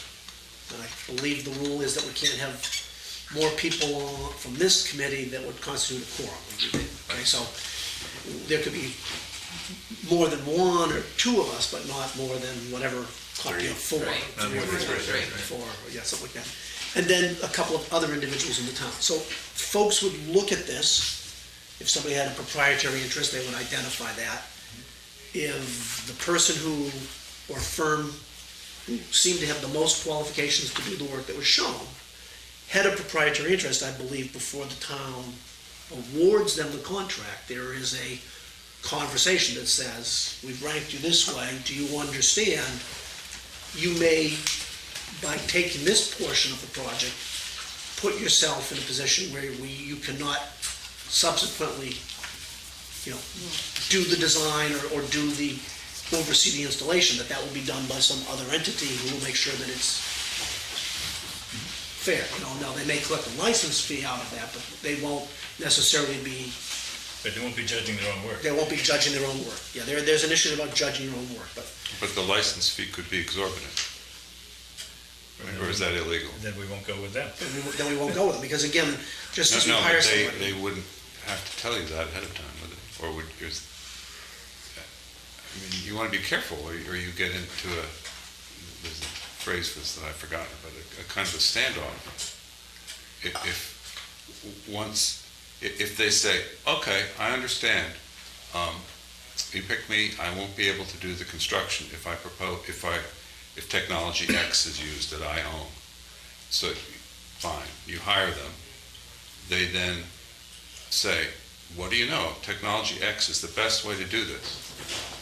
And you might even agree that it is. And say, now, remember, you said you can't bid on it. You said, no problem. So you go out and get bids from all these other companies, and they have to get a license from this guy. And he says, that will be many dollars. The alternative that has been suggested that we preclude anybody that has a proprietary interest from participating in responding to the RFP, that we exclude them. We could choose to do that. Right, and that has disadvantages too. I just want to make sure the committee understood the anybody from disadvantage of MBL both or sides. WUI potentially has got proprietary or financial interest, and a number of people from engineering firms, their engineering firms might have some form of proprietary or financial interest. May not be what they would ultimately recommend, but the mere fact that they might potentially have that would preclude them from submitting, if we say they can't. So it's a little bit of the weighing what you want to have to deal with over time. You know, do you want to have somebody come in that may have a great idea, that may have a financial interest in it? Or do you want to exclude them from the evaluation and see if somebody else finds out what they have and likes it and brings it forth? I mean, it's. I think it's likely not to be a problem because these people who have these proprietary interests, they want these things to be sold and to be built. If they make the price impossible, no one's going to buy them or build them. So it's kind of a self-sealing issue here. I think if you have language here that is sufficient to empower the review committee to consider all of these nuances, then our job is done in moving the RFP forward. And then the review committee will obviously, depending on the results of the RFP. The selection committee. The selection committee, yes, will then. I mean, that's the purpose of that rather than having to have the selection of the review committee ferret out that somebody has a proprietary interest. Right. For instance, they can say, oh, here's the list of proposers, and either, oh, look, here's a really good general purpose engineer who doesn't have a proprietary interest but is clearly qualified, and so let's pick them. Or they can say, oh, the only good people have a proprietary interest, so we have to take one. That's part of the selection committee's process there. Fine. But what we tried to, the purpose here was to realize that this is an issue out there, that people have these type of interests, and to make it a statement in the respondents of what their interests are, so that it's transparent, so it's clear of anybody that's responding what their interests might be, so the selection committee is aware of their interests. I have one other topic. Maybe you need to be looking at this when I say it to you. So under special conditions, page 310-1, bottom of the page, it says item 7. Item 7, identify up to 5 areas for consideration. You see that? Yep. Okay. And then you go down to 4 and preliminaries, design, and so on and so forth. Then if you move to item 8, next page, top of the page, it says recommend 2 sites, of which one must be West Falmouth watershed. So item 7 advises you to identify 5 areas for consideration, but your endpoint has to include West Falmouth. So I believe you should say in item 7, 5 areas, including at least 1 in West Falmouth, because otherwise you won't necessarily get to item 8. Okay. Okay. Yeah, that's definitely a good idea. I'll move, we forward the RFP as drafted by GHD to selectmen. With your amendment. With that correction, Right. yes, Second. that Okay. clarification. Second? All in favor? Oh, further discussion? All in favor? Aye. Aye. Opposed? You guys have it. And so thanks to the subcommittee for what has been one of the more daunting tasks we've had.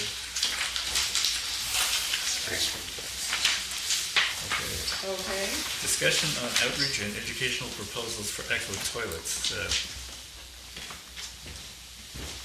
I guess that's sort of what we need an update on the RFP that you've been working on with Win.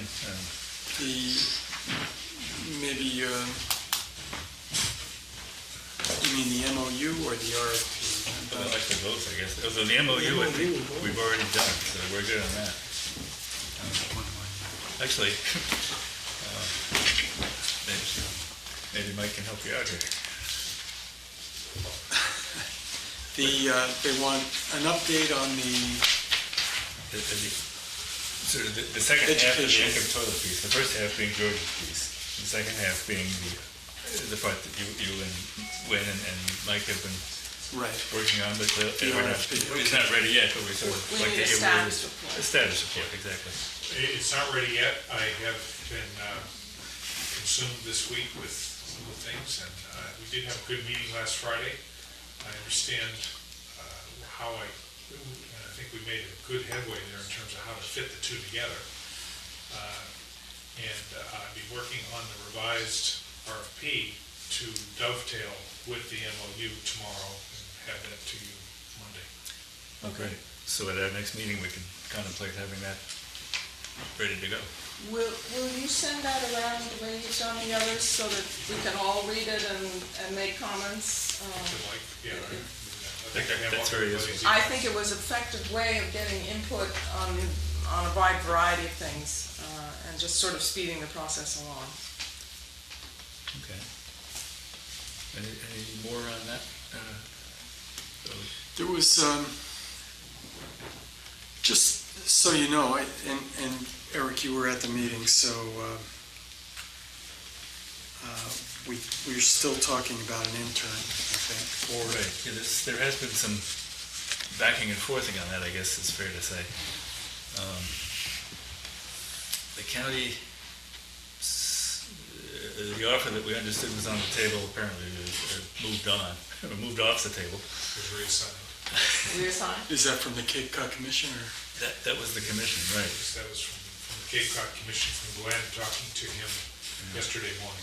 So we're gonna have to revisit that Well, apparently. I pushed him on it because the commitment had been made. Yeah. It was in writing. When we went to follow up on it, he said there was some doubt about the interest on behalf of the committee, and I said, I don't see how that could be. No, And he said, well, in any case, the person that we had in mind was assigned to a project. So I said, well, we need to consider other alternatives then to get it done. And I proposed that we're hiring an intern this summer, and that will come on through the summer and fall, actually. C.H. Hill. And that it would be at the same rate as an intern that they would have provided. And if we dedicate our intern one day a week to Falmouth and the commission pay for it, that'd be the same thing. And Glenn said that sounds like a workable solution. So he was going to confirm with Paul Neswicki that that would work, and we're headed to hire the person anyway, so I just need confirmation from Paul. That was just yesterday. now does that sound good to you?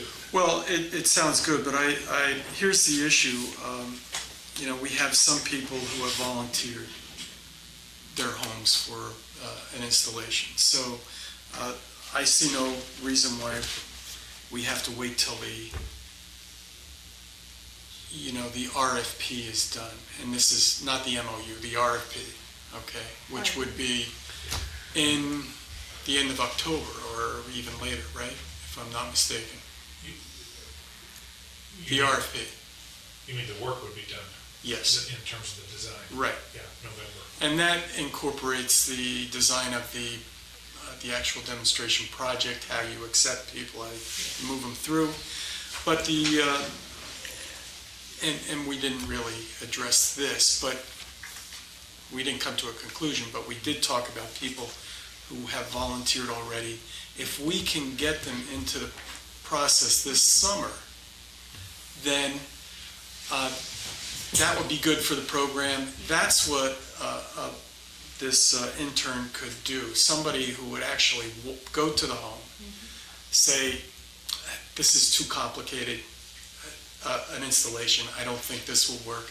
But then go to the next home and say, yeah, this is perfect. We can, I think this won't be too hard. We'll get an installer. We'll get a couple of installers to come and look at this, or here are the list of installers to come and look at your place. Please call them and let us know when you get the estimates. And I think that's why we need an intern. I'm not sure one day a week is going to be enough. Maybe initially it could be a couple of solid weeks and then go to one day a week. But I'd like to see us move on these people who have volunteered already. All of the outreach and the recruitment, and the program would actually start after the RFP consultant has finished that work at the end of October. Yeah, a couple of comments, if I could. The meeting we had last Friday, I thought was productive in the sense that, in two senses in terms of dovetailing Right. the work. I agree. One is that we looked at the Barnstable County MOU as being the field, quote, field sampling part of it, which George is the expert on, and integrating with DEP in terms of the acceptability of the sampling protocols and all that stuff. And the RFP that we put out being the engineering technology side of it that goes into the investment in new facilities and new potential clients and new homes. So that would be the specs and all that go with the engineering side of it. So that distinction was made that helps them fit together. The second was the timing, that George's MOU could start right away, work through the summer, using existing Right, homes existing homes. with his scope of work, just doing the monitoring on those. Because after he sets up the work plan and protocol and QAPP, et cetera, he just does the monitoring. So that made sense. And then the engineering work picks up after that in the fall. So that dovetails schedule-wise. My one concern, I think we talked a little bit about, is that an intern, it's a heavy burden to put on an intern unless they grew up, watching this old house, to go out and determine whether a home is suitable for an eco-toilet the first day. So what we talked about was having the vendors, if they really have an interest in this, and I presume they would, to commit a person to work with this intern for several visits until they get a checklist, and then this intern is somewhat trained, brought up on the learning curve to what to look for. And then the intern could then possibly work on his or her own, bringing the vendor in when they get an installation that looks like a... You're right, I had forgotten about that, but yeah. I think that would be helpful. The last thing, though, I don't know if Cape Cod Commission, and I'm relatively sure CH2, I don't think we could do a full-time person, Intern. intern. Well, you don't really need full-time, but you need more than a day, you think? I would think so, and then there's always George said they take on interns all the time. It may require, Well, I don't know how let's to get the first intern. Let's Yeah. get Paul rolling, Yeah. and then if we, turns out we need more resources, then we'll look for more resources, but let's get this rolling. Just a tiny idea. Wouldn't one or more of the vendors want to partner with one or more local plumbers? I think a plumber is That's There's a a- no-brainer. there's a whole nother outreach to the plumbers, to the plumbing community, where they will have to have workshops with these compost toilet dealers, so they learn how to install them. They're not going to be, I don't think most of them will be able to install a composting toilet without, So you dealing with the dealer first. envisage it being done by the vendor entirely? no, I think the vendor will contract with a local plumber. That's what I'm saying. But that's not gonna- At the point that you start putting them in. Well, By that will be definition. up to the vendor, really. Have you discussed, having a vendor that has a horse in this race to put on a workshop with plumbers and... We have, the subcommittee has, sure. And Phoenix is very willing, and Clivus is very willing. In fact, Clivus just had one in Hyannis not too long ago. Good. All right, so we'll expect to hear back in a couple, Okay. at the next meeting, hopefully with something more by way of a finished product, but the intern piece, you Well, think? we'll be on that in the next few days. Let's do that now, that's terrific. You're also the next thing on here about a status report on all the other RFPs. Right.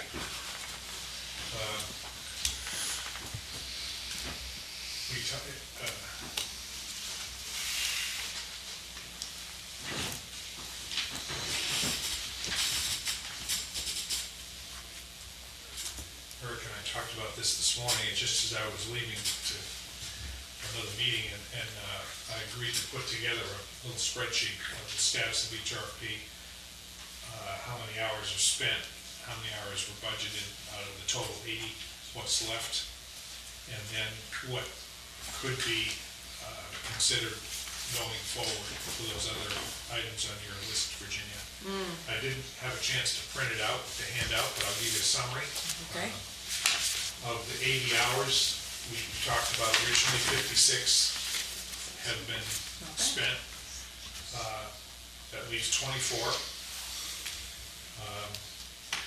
And with regard to,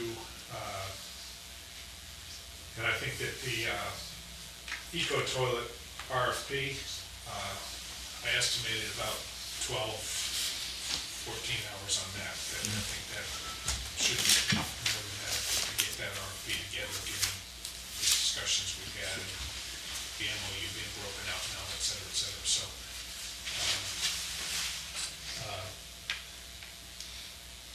the shellfish and oyster pond RFPs are, as we discussed, pretty much ready to go.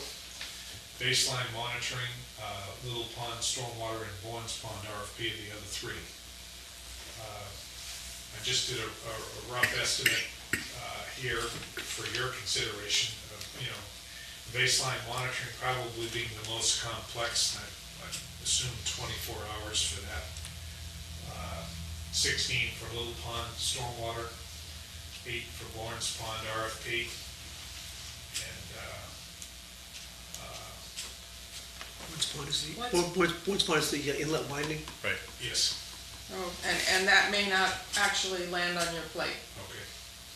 but at least it's on your list. And it comes up, somewhere between $7,000 and $8,000 to provide that, about 56 additional hours of time. Okay. Above and beyond what the county's already committed to? Yeah. Okay. And the fact that that exceeds 80 is not a problem? It is. It is. It is a problem, that's, It is. I think the gist of it is, if we want these all to be finished, we're gonna have to ask the selectmen to authorize some expenditure of funds. Am I right? It yeah. would go through the collaborative, I think you were assuming. I do think you've done a great job of developing a template for it, and I would think that the Little Pond Stormwater, the only page that we really have to generate is the special conditions page. Might be something that with the engineering department, we might be able, because all the rest of the format, I've read it now 3 times, line by line, and it's stock. I mean, it's like boilerplate. So we might actually be able to take care of that one. The baseline monitoring is extremely important, and it is complex because it's got to involve a meeting with Brian Howes to find out what kind of data system, let's say, for the original monitoring was done for the ponds that he then arrived at, it's in this condition or that condition, and we'll be doing some sort of simpler subset of that, but the data's we gotta end up with apples and apples. And the DEP is gonna have to also be involved, at least in review, that the protocol we establish and that we're gonna then ask some company to do is satisfactory to DEP. Right. Just on the baseline monitoring, then, I mean, it's the various components may be different. It may be some variation between because of the nature of the alternatives and things. Well, Like that. maybe, Maybe, yeah. but the data for, let's call it, the snapshot of the health of Little Pond, Great Pond, Green Pond, blah, blah, blah, was taken in 2005 and 2006. And to our knowledge, there's been no monitoring since then. There's been some qualitative work done, but no systematic snapshots, more recent. Now we're going to say, okay, we're putting in eco toilets and a reactive barrier and everything, but we don't know whether that's the state of the pond now. And 6 years is a fairly significant period of time. So we really need a snapshot of what are the ponds, what's the status of the ponds now? All right, and the other question, are you looking at the ongoing compliance monitoring over the longer term as a separate activity that would be done as part of the implementation of the CWMP or under this monitoring? I haven't thought about that. My initial reaction is we sort of need to know in 2012, what's the status of these ponds? And we'd be starting obviously sometime in the summer, but the ponds are different in the summer than they are in the winter, so there's gonna have to be a period of time. Right, Steve? Is there a baseline monitoring subcommittee? No. And so we're a committee of the whole. It's, Yeah. I mean, it strikes me that it's very complicated. I mean, for instance, it has nothing to do with the eco-toilet demos, because those are all over the place, right? You don't expect them to affect No, the nitrogen level? No, Okay. no. Second of all, yes, maybe you need it now, but if, for instance, the PRBs aren't going to actually be put in for how many years, it might make more sense to monitor the area where they're put in just before they're put in, and then for a while afterwards. And you need to consult with a statistician. I mean, that's just two things I came up with in 30 seconds. Somebody needs to, it needs to be integrated with all the other work. Right. There needs to be a discussion that's on the subcommittee type format where we think about all these different aspects. And that process hasn't begun because we've been so busy with other things. Right. I do think that we should do it as a committee of the whole because there's so many pieces to it. And I do think Brian House, there has to be a meeting with some of us and Brian House to find out what he did. So we have a point of departure. Ron? Oh, no, there may need to also be some adjustment to what he did, in the way he did it, because There may. if we have a sentinel station in one place and we have a nitrogen load, well, we surround that sentinel station with oysters. And we hit the load, Which we sure and we will. say, we've done it, Well, okay, but the rest of the pond, who knows what condition it's in, That's my Turns point. out that won't work. It's a nice idea. Absolutely. Yeah, right. We're gonna surround it Okay, I shouldn't have with said it. whatever it takes. There's not a lot of universal here. Brian House is the only game in town for those southern estuaries. What he did, I mean, there's no one else out there monitoring those now. The western side, the coalition is monitoring in their way. But, so we have at least something to compare. But for the south side, Brian's work has been the only work to rely on, available. And even with MBL, it's very seasonal, that they have capacity, in the summer they do it, but in the rest of the time, they're not around so much. Steve? Just a point of clarification, if I can. The conversation here is about preparing an RFP associated with water quality baseline or water quality monitoring. Are we considering writing an RFP to select a firm to help us through what we want to do for water quality monitoring?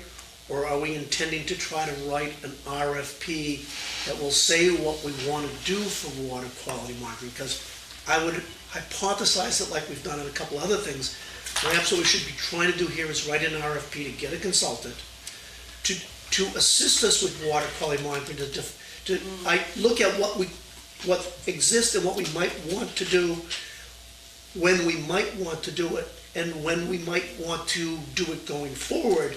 That would then come back and for a relatively small bite of the funding, would come back and be able to identify to us, this is what you need to do. Questions like you're saying about the sentinel stations and all that, the timing for it, the type of things, tying the different stuff together.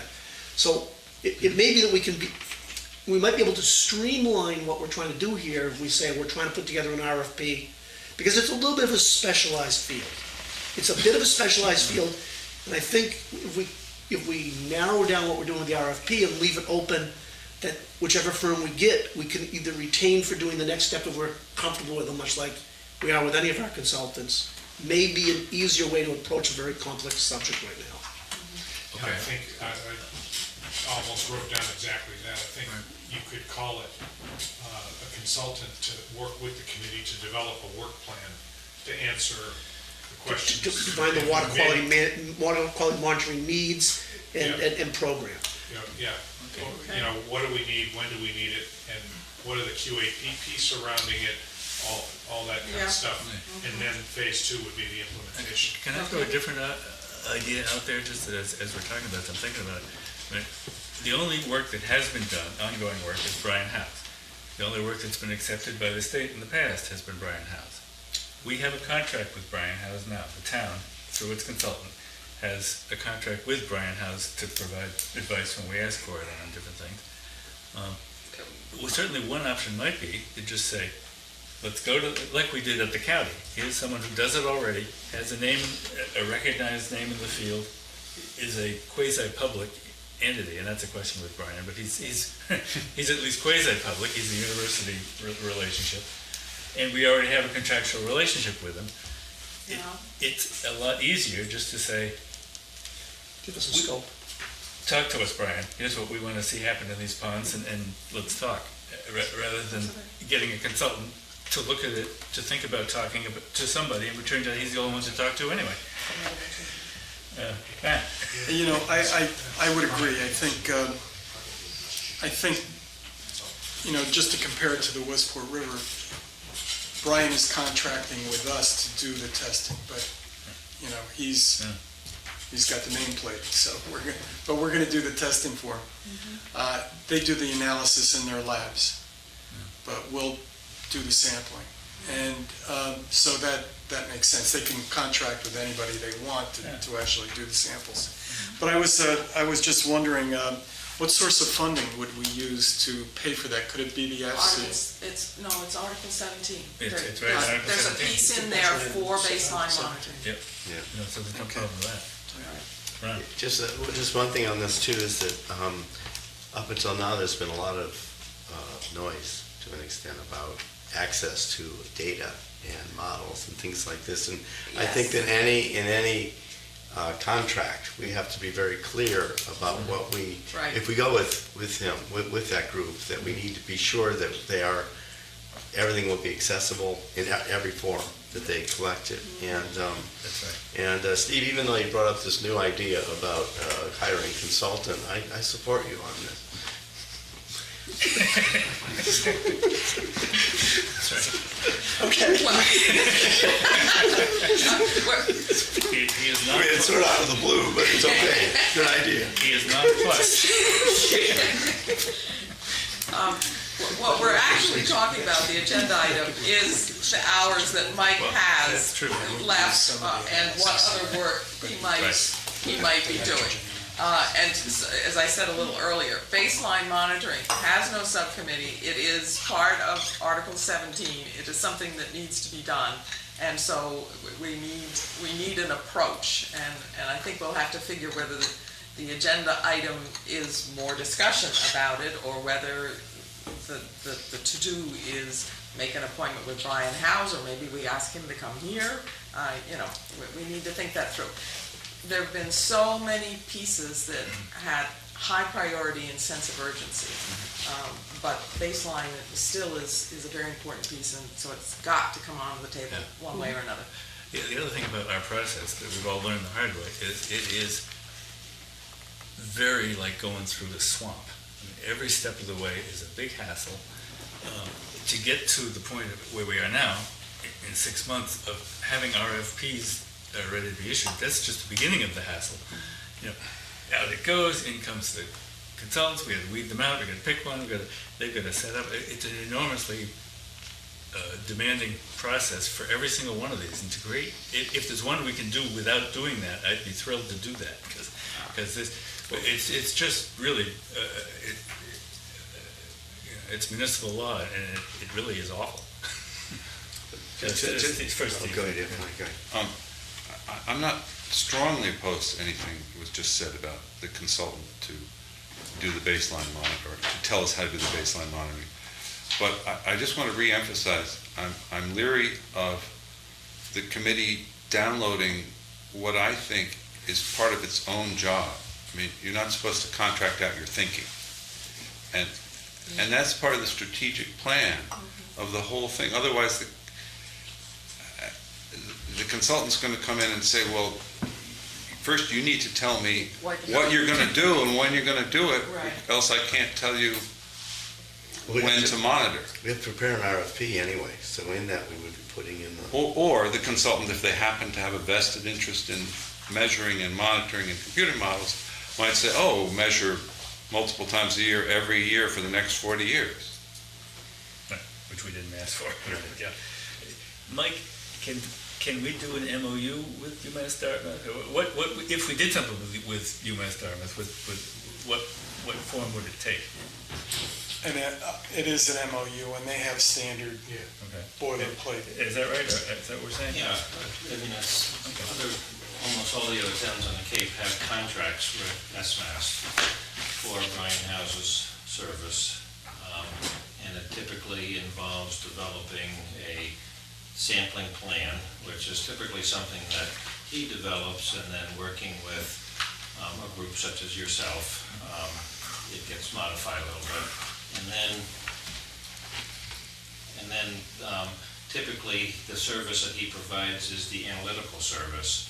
And so typically most towns that I'm aware of will use volunteers to collect the samples at certain times, outgoing tide, 2 hours after, so forth and so on. And then those samples all get delivered to a certain place, and then they get whisked off to SMAS, where the ones that have to be processed right away do get processed, the ones that can be frozen and analyzed at a later time do. And the data gets delivered later in the year, and then typically House puts together a little summary report for the season's sampling. Matt? It just occurred to me, I looked at some of the prices, going through all this business in Westport. Barnstable County Health Department has the lowest analysis cost of everybody. So we might ask them for an MOU, or at least compare MOUs. The other thing that occurred to me is that Buzzards Bay Coalition has their analysis done in, I think it's Woods Hole. I think they have somebody in Woods Hole doing it. Buzzards Bay hasn't done an MBL. NBL. Oyster Pond uses the Woods Hole Research Center, which is... We talked to them, and they do it only on Buzzards Bay, of course. 'Cause they don't, But they wouldn't, and or maybe we could get But NBL. you're saying the analysis is done in Woods Hole. Yeah, and it can be very, very expensive. We're talking Right. $50 a pop is inexpensive, Right. and it goes all the way up from there. So, there's also a certified analytical lab in Sandwich. Yeah, well, the problem isn't so much the lab, it's the who's going out there and picking up these samples and Who's bringing going to pick them up to the shore and chasing them out. Steve? I'm hearing that the person who, though, might have the best firsthand guidance on how to do a monitoring plan might be Brian House. And so perhaps what we need to do is to task, Jerry, you either have to task one of ourselves to get a hold of Brian and start asking Brian, what does a monitoring plan look like, Brian? And what type of monitoring should we be doing? So that we get his feedback. No? Can we task Mike? Take a break, the cameraman. We can get Brian House here for the whole committee, would that be the idea? We can, Ron? I just have one more comment, and that is that with the shellfish demonstration project, we envision it, if everything goes as planned, starting around now, next year, 1 year from now. Right. And if that's the case, there's really some urgency in getting baseline data collected Right. from those areas. Absolutely. And we could start now, they'll be tiny, they won't have much of an effect, but it should definitely be going by August or end of July, it should start this year. Yeah, So it really is, we're tight, it's very Yeah. tight now. right. Eric, I like your idea of having Brian come almost for a little workshop setting with this group to do what Steve's suggesting in terms of the thinking with him at the table. So with the big map, where, what, why, and going away with a draft work plan. Okay. You know, and staggered over some period of time based on the projects and everything else that are going on. That would be a little bit of thinking to it. Would that be the will of the committee? Well, I think that would be a great idea. Yeah, but make sure you let him know exactly what we Well, right. take out of it, because he may not come prepared. No, okay. Well, and the other question is whether he'll be available. If he's, you know, if he can't do it for a month, then I think we need to think about going to his office. Okay, well, we'll set that up and let you know what the response is, and if we have to go somewhere, whatever it takes. Okay. But you're right, the baseline piece, this year has to get in place. Or at least part of it. At least for part of it. It'll have to be adaptive, to use a word I've heard elsewhere. Is that fair? No, Favorite word. for instance, the part dealing with the PRBs has to wait till you know where you're gonna put the PRBs. So just to return to the agenda item, so it looks like you have 24 hours left, and you think 12 of those will wrap up the outreach for the PRB, for eco toilets. He said 14. I heard 14. Did you He say said 12 12 to 14. I wrote down 12. 12 is good. And then there's a question of whether we can do the little pond. And the road runoff is, The little pond stormwater is the road runoff. right, and that shouldn't be that big. And we just talked about the baseline, so what do we have left? Yeah, if we take baseline off of your Off of your to-do list. list, Okay. If baseline's off and Little Pond, was it the Vorns Pond RFP, you were saying there's just really one, the scope's already done for that, or drafted. I'm a little confused. Borns? Inlet widening. inlet widening. Inlet widening.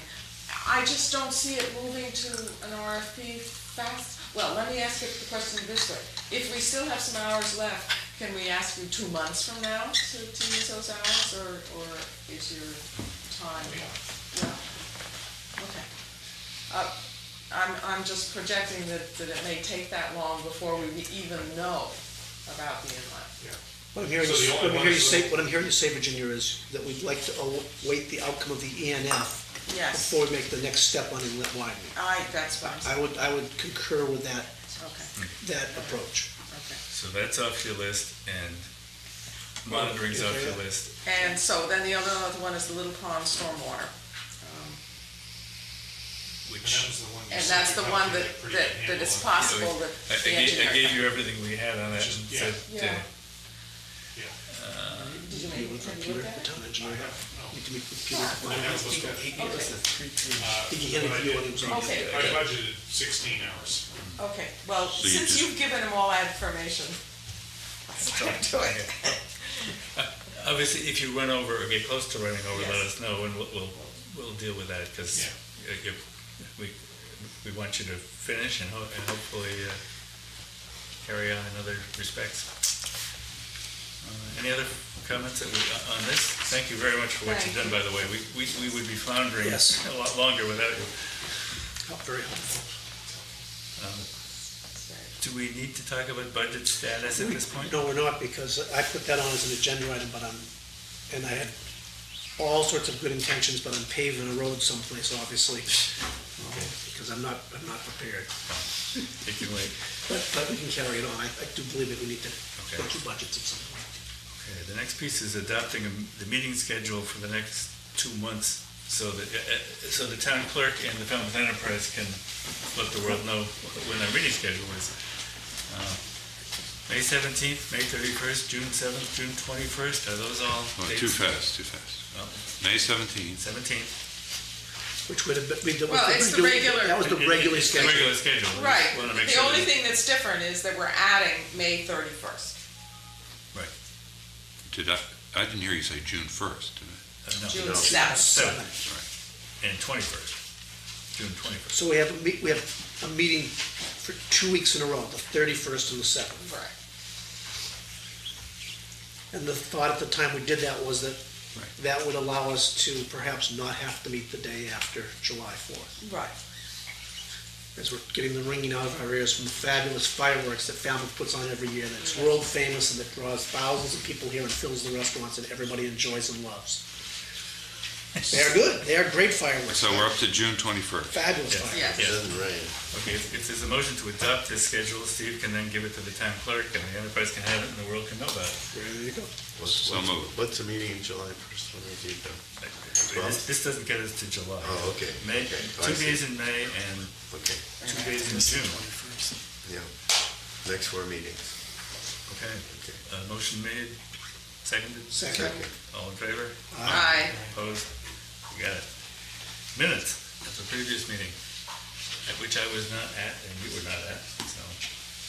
And you ran a terrific meeting. I ran the meeting and Carol distributed the minutes. I had one correction on, a couple corrections on page 2.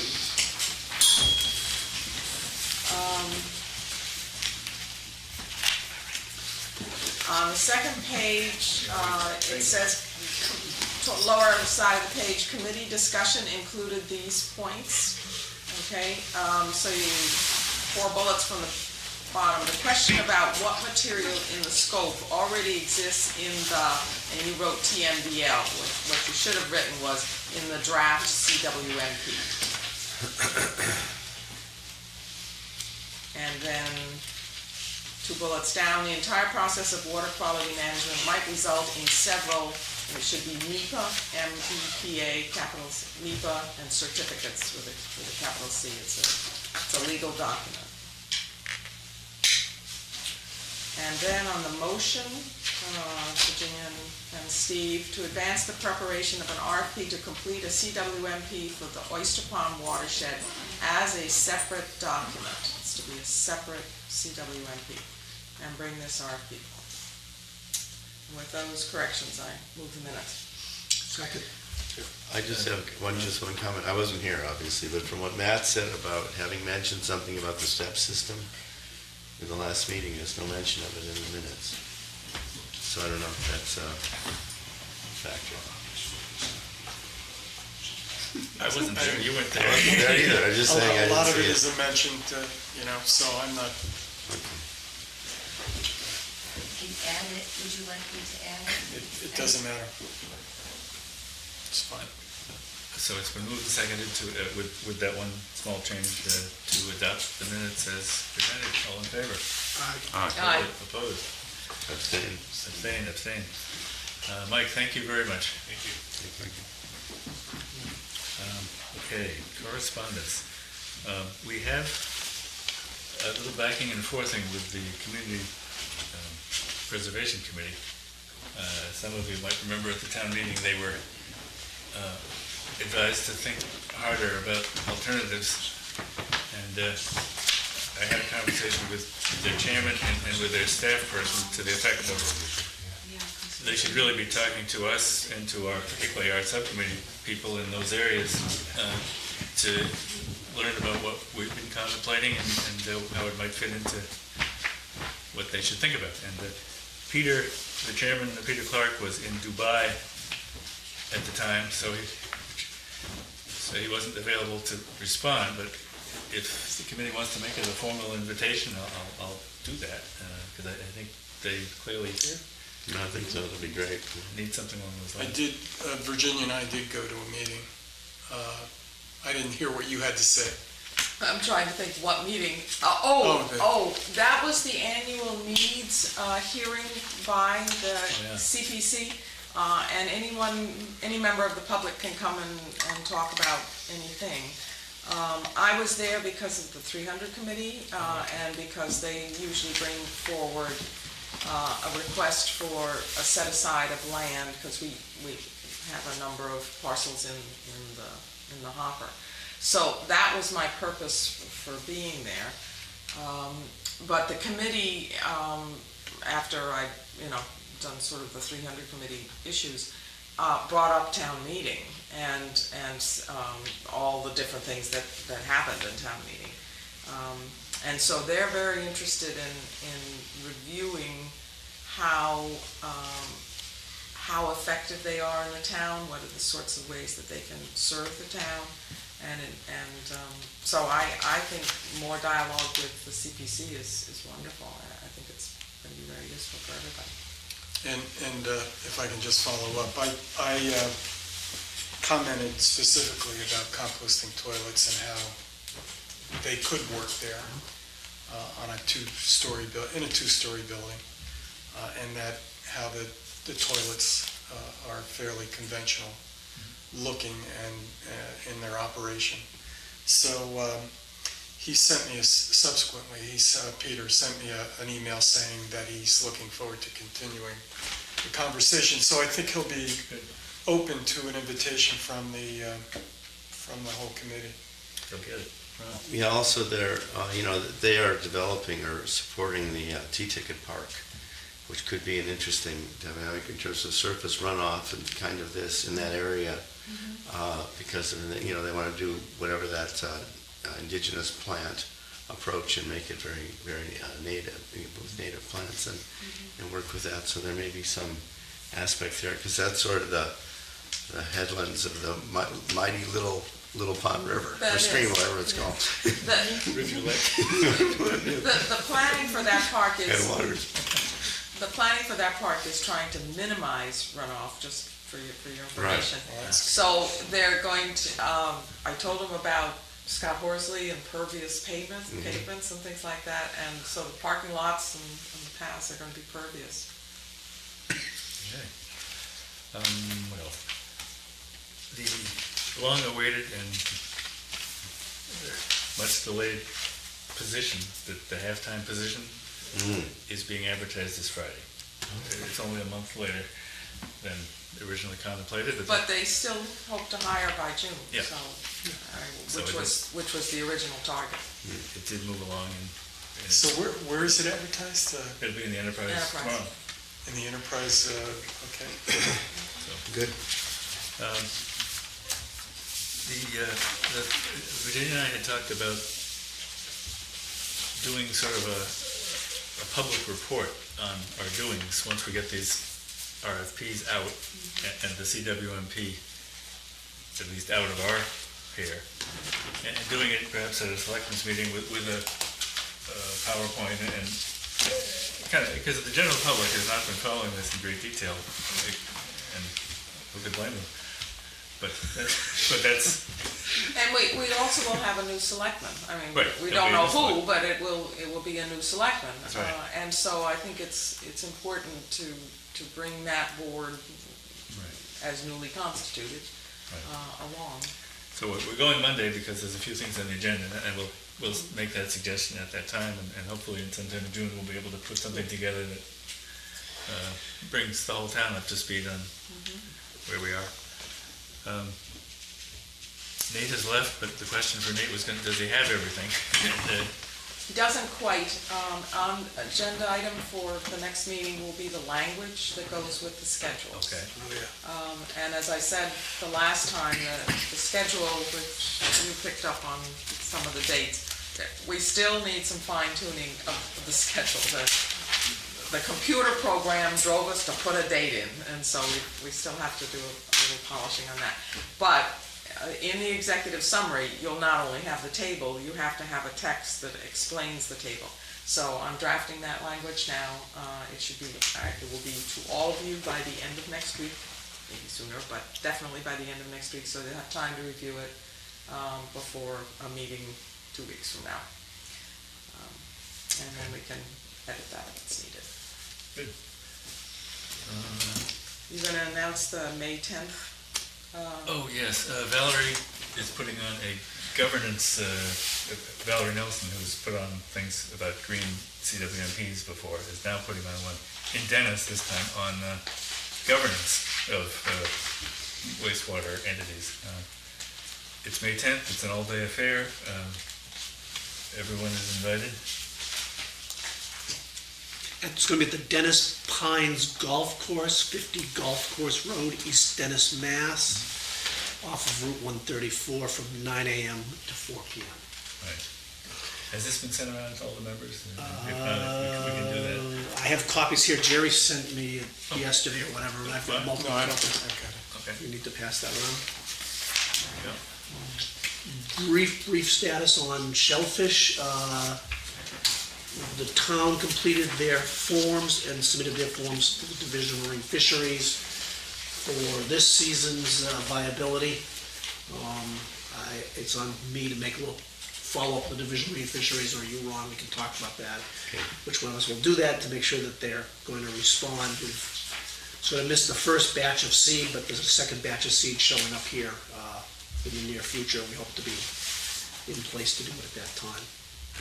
The other piece of news is that the folks that do grow shellfish are all gathering in Provincetown this Saturday for a sort of workshop conference. These are folks from all over the Cape and a little further beyond to talk about progress, raising them, advantages, and I do believe a couple of the gentlemen that are part of the Falmouth Cooperative will be participating and talking about, at least in the general format, where they are with raising shellfish and where the town may be going with doing some demonstration work and the potential for that to really have benefits both to the estuaries as well as to the industry of the shellfishing. So. Great. Steve? Can I go back to the governance thing for a What second? about the seaweed?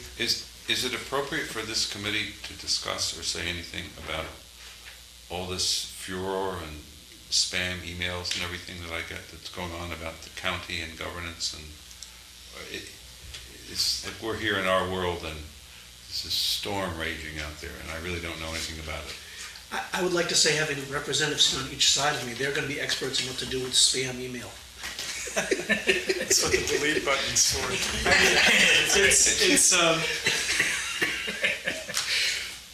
It's kind of reactionary. I don't think you should ever say anything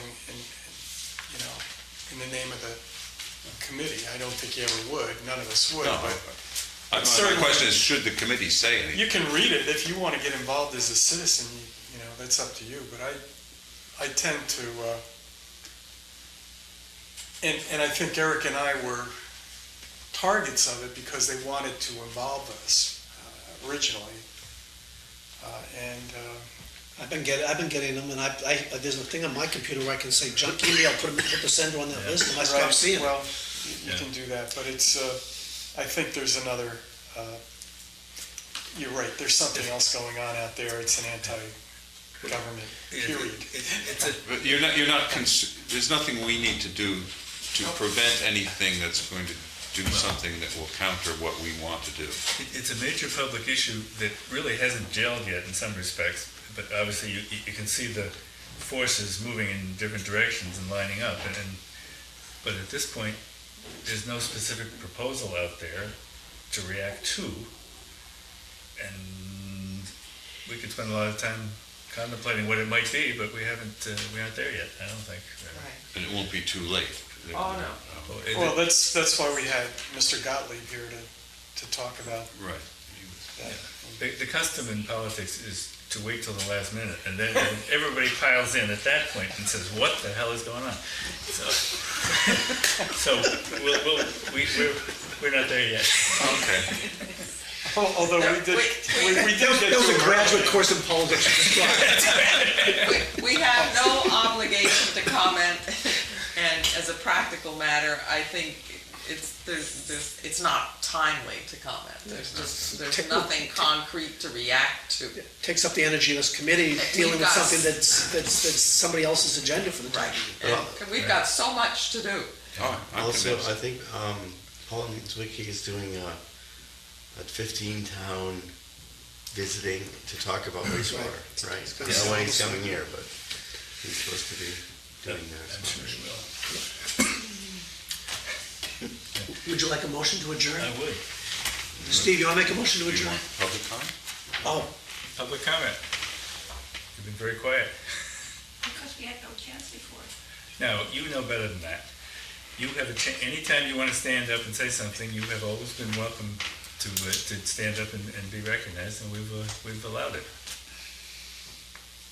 Okay, I'm sorry then, because there were several times that I would have liked it, and there was a vote already, and it just moved on, so I didn't feel like there was time today. Well, our past practice has certainly not been to hold everybody to the last minute. We've had people speaking concurrently as issues came along, so I'm sorry if you didn't I didn't feel like think that. welcome today. Any further comment or discussion? Move to adjourn? Thank you. Second. Second. All in favor? Aye. All right.